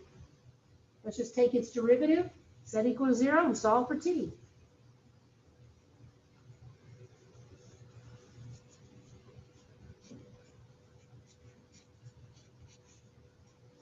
The derivative here, bring the power down, raise it to 1 power less, multiply by the derivative of what's inside. Same thing with the next term, bring the 2 down, 1 power less, and then the derivative of what's inside.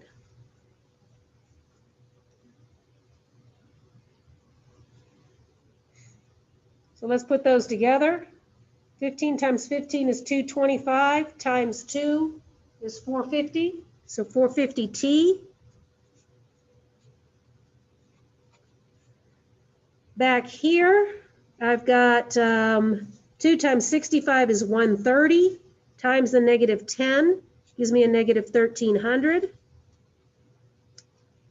10 times 10 will give me a positive 100, times 2 gives me a positive 200t.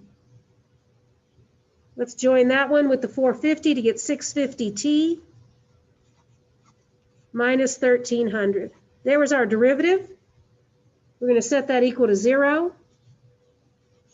And that's when 650t is 1300. So let's divide. It's a good life. That gives me a nice even number.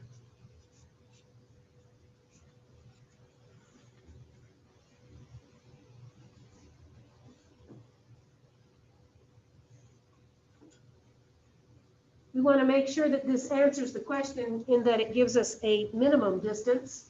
So let me quickly knock out the second derivative.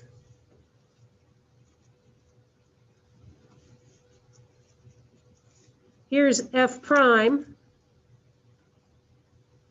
The second derivative is going to be a constant, and it's a positive constant.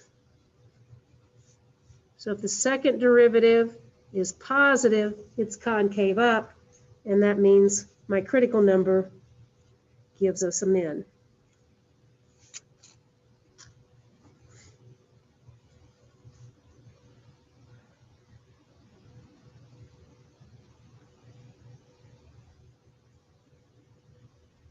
Now answer the question. The question says, find the minimum distance and when it occurs. So the minimum distance is, so now we go to our distance function with the square root sign.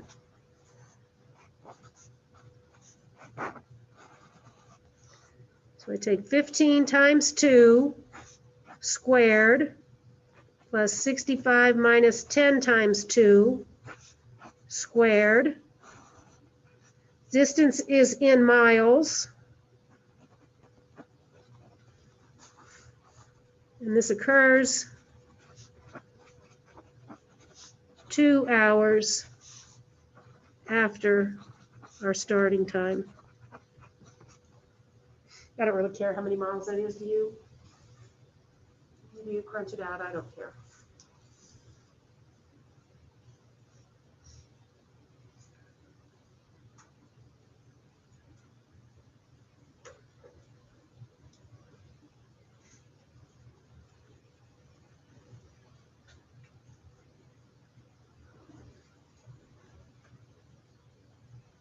All right, but there's more. We've got 2 more examples on this sheet. I bet you we can get them all done. We're on number 4.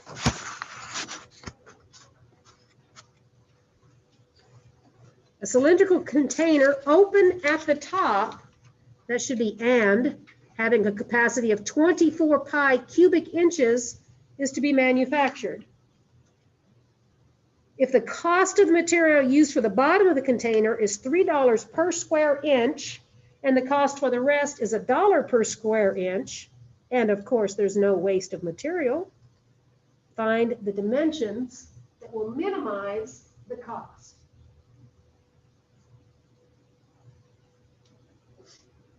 Before I draw the picture, I'm going to state my objective. My goal here is to minimize the cost of making this can.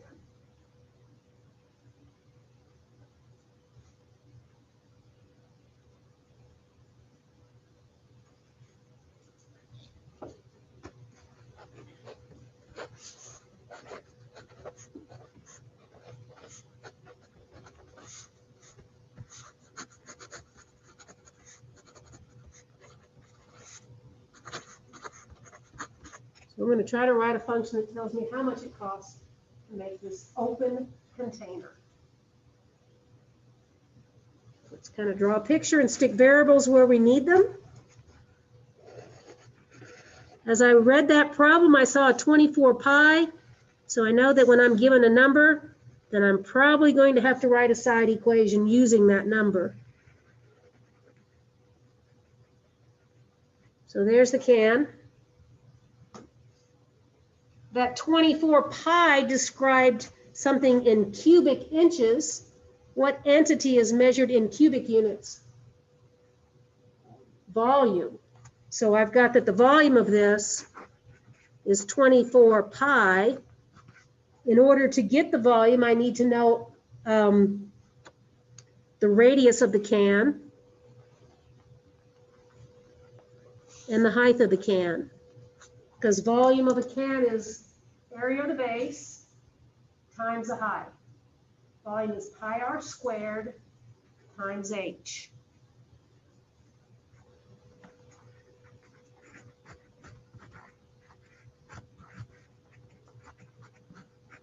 So there's my side equation.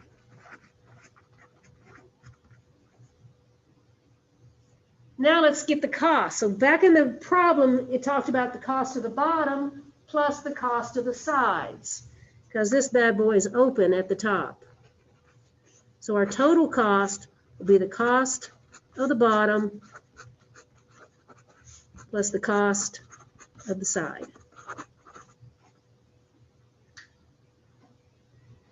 Down in our numbers, we got the cost of the bottom is $3 per square inch. Square inches is an area measurement. So I'm going to take the area of the bottom and multiply it by that 3. The area of the bottom, pi r squared. Multiply it by 3. Now what about the sides? If you, say it again. Good. If I cut open this can and peeled it open, your material that makes the sides is just rectangular. One of the dimensions is h. The other dimension is the circumference of the base. What's the circumference of a circle? 2 pi r. So here's a smaller version of the sides.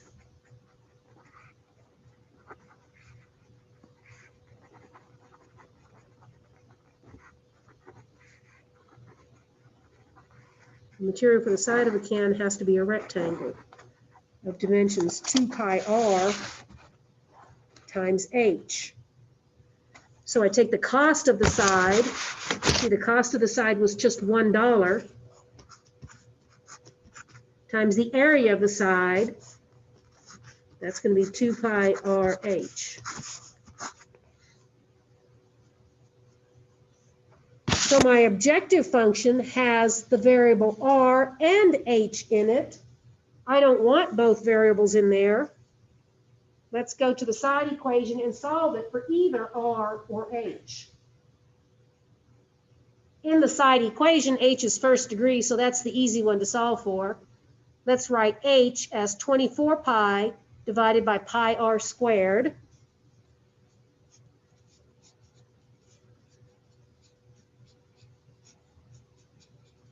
Cancel the pi, and we get h is 24 over r squared. We're going to go back to the objective function and put that in where the h is so that my cost will strictly be in terms of r.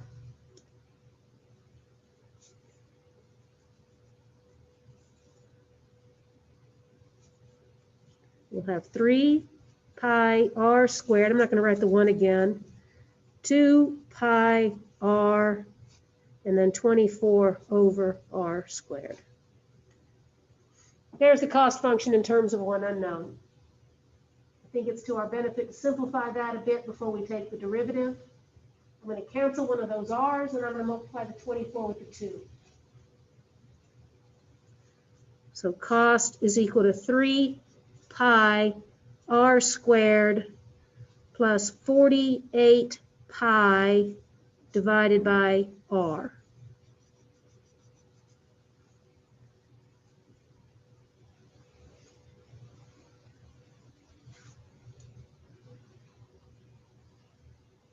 And then the rest is easy, right? Take the derivative, set equals 0, solve for r. Getting it to there took quite a few steps.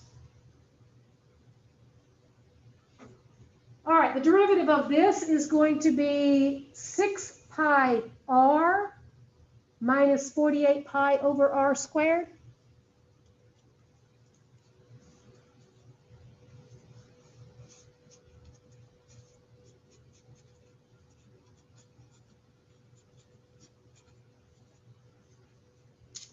We're going to set that equal to 0. So I can move the 48 pi over r squared to the other side.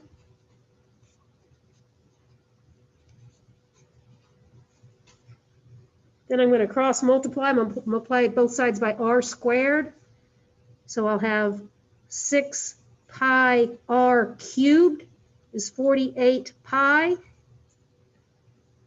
Let's divide by the 6 pi, so the pi's will at least cancel.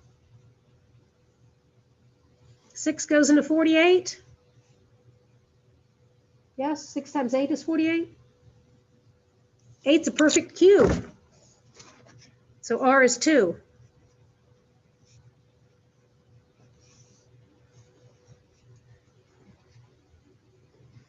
We're going to make sure that that radius gives us a minimum. So let's go down here and do the second derivative test, just for our peace of mind. Let's take another derivative. Derivative of 6 pi r is 6 pi. Think of that as r to the negative 2. So I take the negative 2 times the 48 and get a positive 96 pi r to the negative 3, which I'm going to write as r cubed. When r is replaced by 2, I have a 6 pi plus 96 pi over 2 cubed. Everything there is positive. So my second derivative is positive. Is that what I want? Two derivatives, positive means it's concave up, and so I have a min, and that's what I want. I'm going to go back and read that last sentence. It says, find the dimensions that will minimize the cost. So I need to go back and get the other dimension, the h. Okay, so to minimize cost,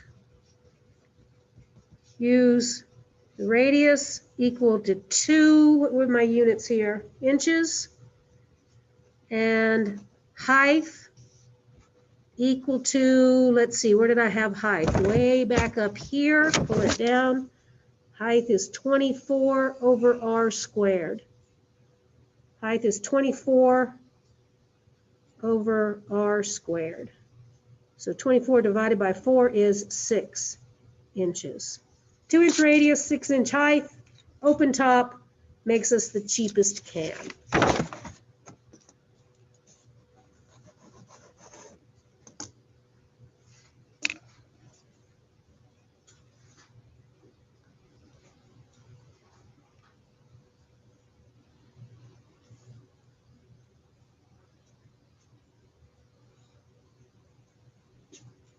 How do you feel about that?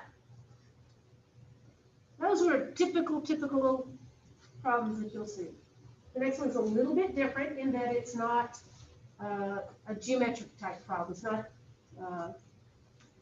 volume, area, stuff like that.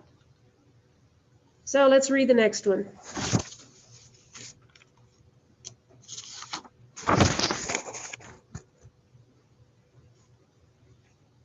It is known that homing pigeons fly faster over land than over water.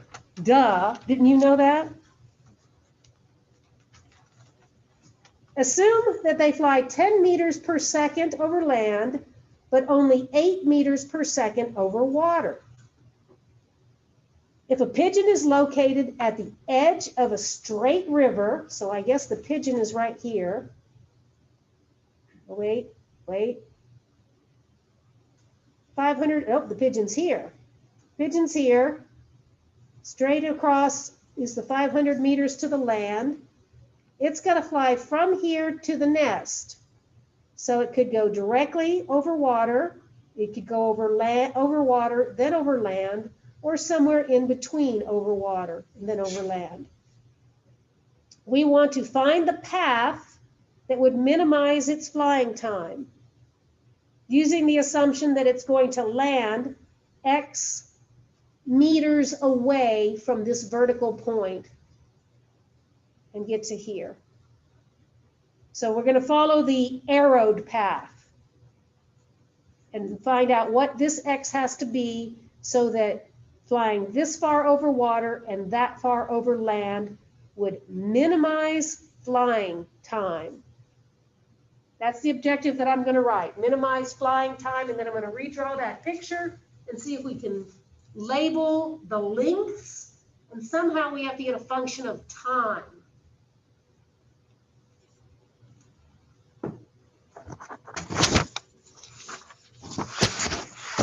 More paper, more paper.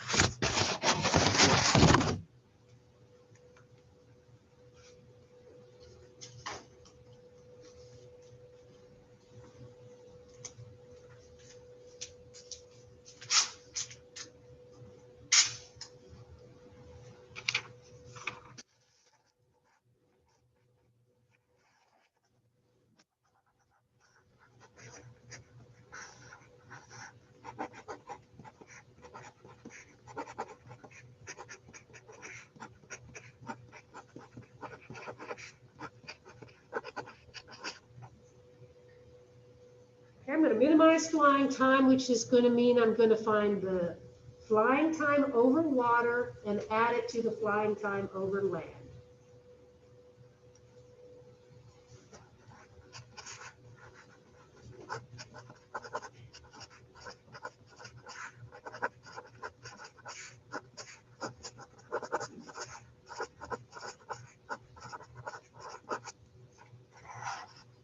So I'm going to reproduce that picture right here. Let me move this away a bit, and so I can start marking on my picture.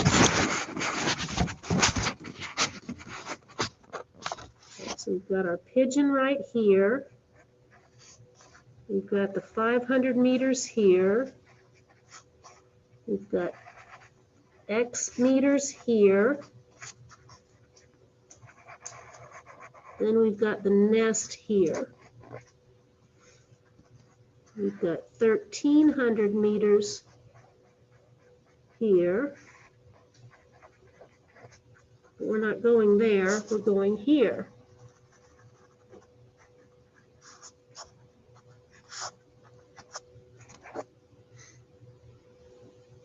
We've got that he's going 8 meters per second over water.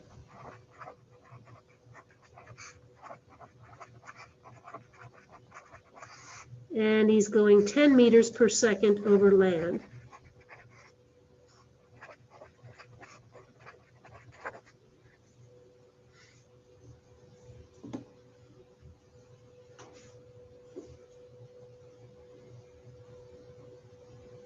So I'm compelled to find distances. I can find the distance traveled over water and add to it the distance over land. How do I get that converted to times?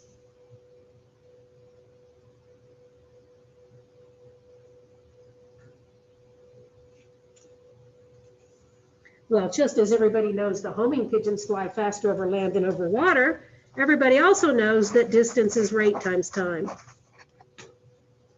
So time is always going to be distance over rate.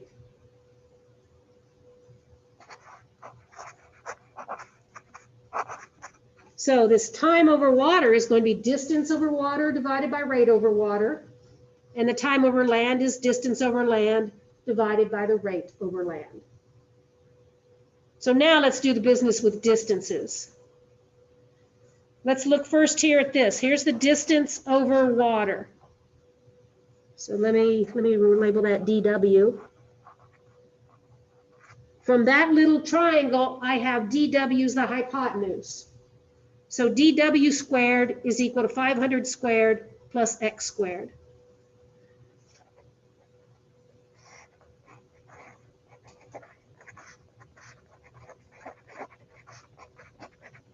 So the distance over water is the square root of all of that.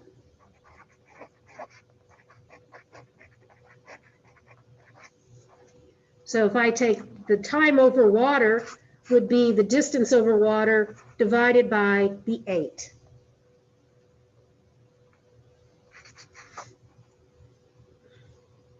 Now let's look at the big triangle. We're looking to find this little piece right here in terms of a distance, but I can find the overall length with the Pythagorean theorem. That overall triangle is, I've got a 5 and a 13. Is that one of your favorite triangles where one side is 5, hypotenuse is 13? What would the other leg be? 12. It's a 5, 12, 13 triangle. So this length over here is 1,200 from here to here.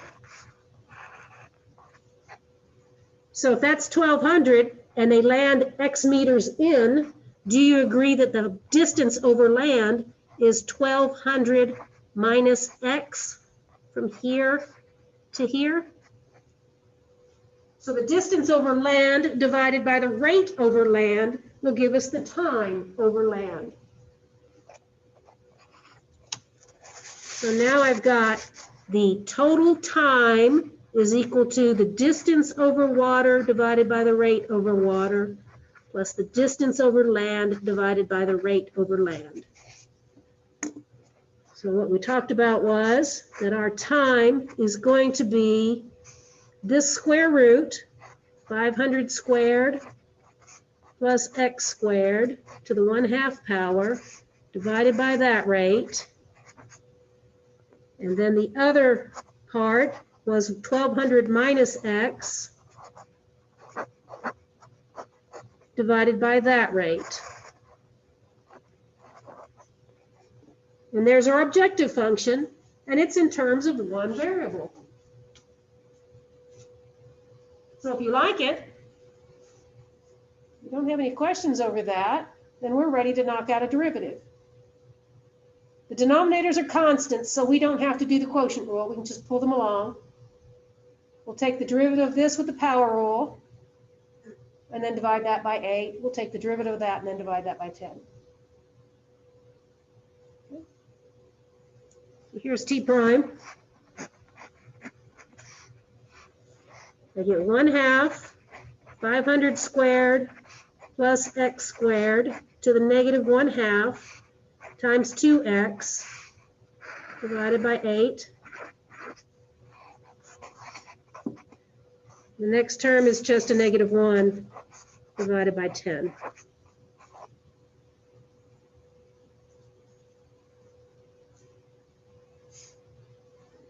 I'm going to write my derivative with positive exponents. I'm going to multiply the 1/2 times the 2x and just get me a 1x. So I'm going to have a 1x on top. Then I've got down there with the 8 that 500 squared plus x squared to the positive 1/2 power. So that times that leaves me the x. 8's already down here. Write that with a positive power. Let's go ahead and rewrite that as just minus 1/10, and there's our derivative. T prime is 0 when that is 0.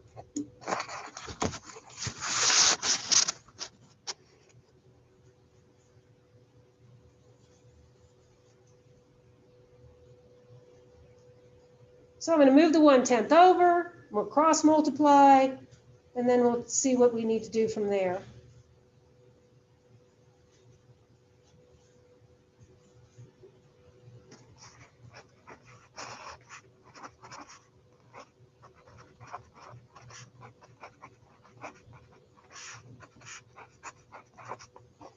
Okay, so cross multiply next.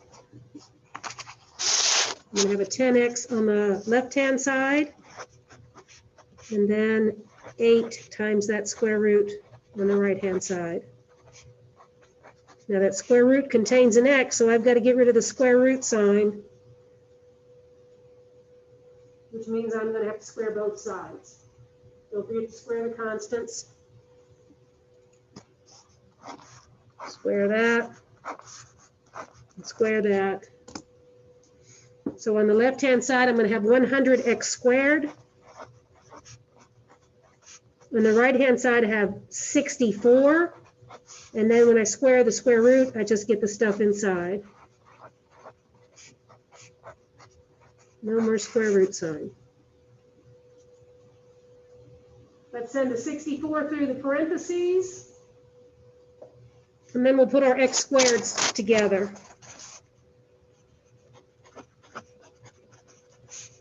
And then I'm going to avoid multiplying things out.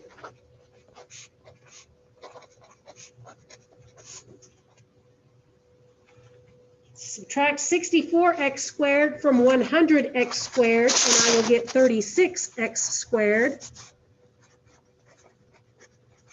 is equal to 64 times 500 squared. We'll divide by 36. So that we have x squared is 64 times 500 squared times 36. We want x. X is a distance, so we only want the positive version. So we're going to take the square root of both sides. Everything on the right-hand side is a perfect square. And so when I take the square root of both sides, I get x is 8 times 500 over 6. 8 over 6 is 4/3. 4 times 500 is 2,000 over 3. But remember what that was. That was where this little bird flies inland. That's this distance right here. So we want the path that would minimize its flying time. So let's redraw the picture with our numbers in the right places.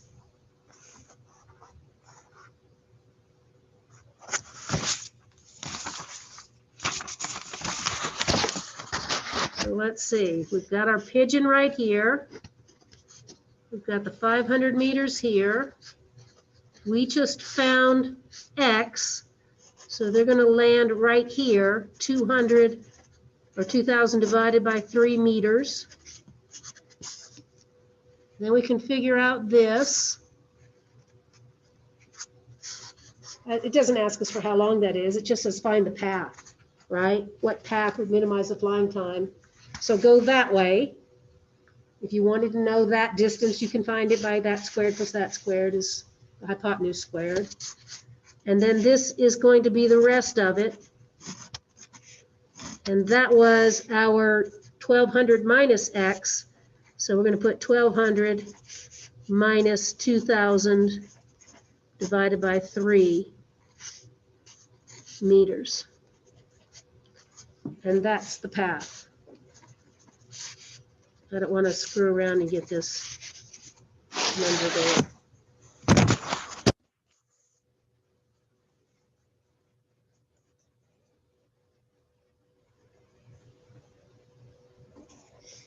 That sounds like a good one to end on, doesn't it? I think I put one of those on your web work, probably similar to that. Okay? Fired up for the weekend then? It's Halloween. You'll be coming to my house for trick or treating. I don't want your COVID bodies knocking on my door. I'm gonna go spend my time with the COVID bodies at the football game. I'm excited. Go to the game, dress up and get wacky, but wear your face coverings. I'm excited to see aliens again. It can happen. We need a little magic, but it can happen.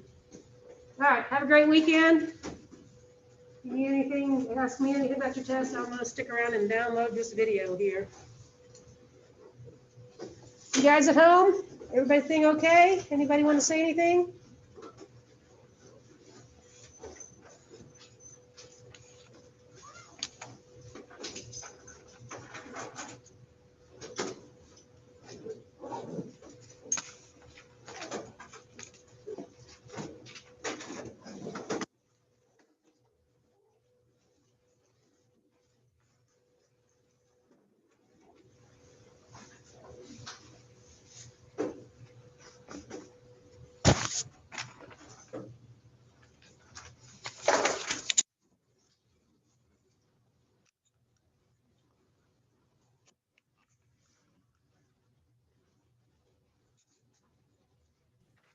Bye, thank you. Bye, thank y'all.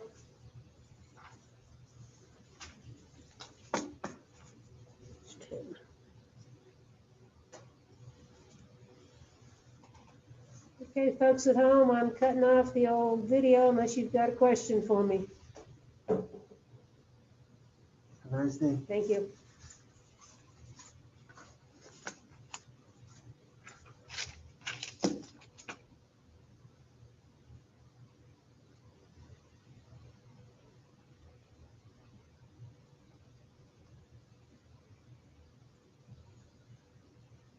All right, I'm gonna stop my share here. I'm going to end.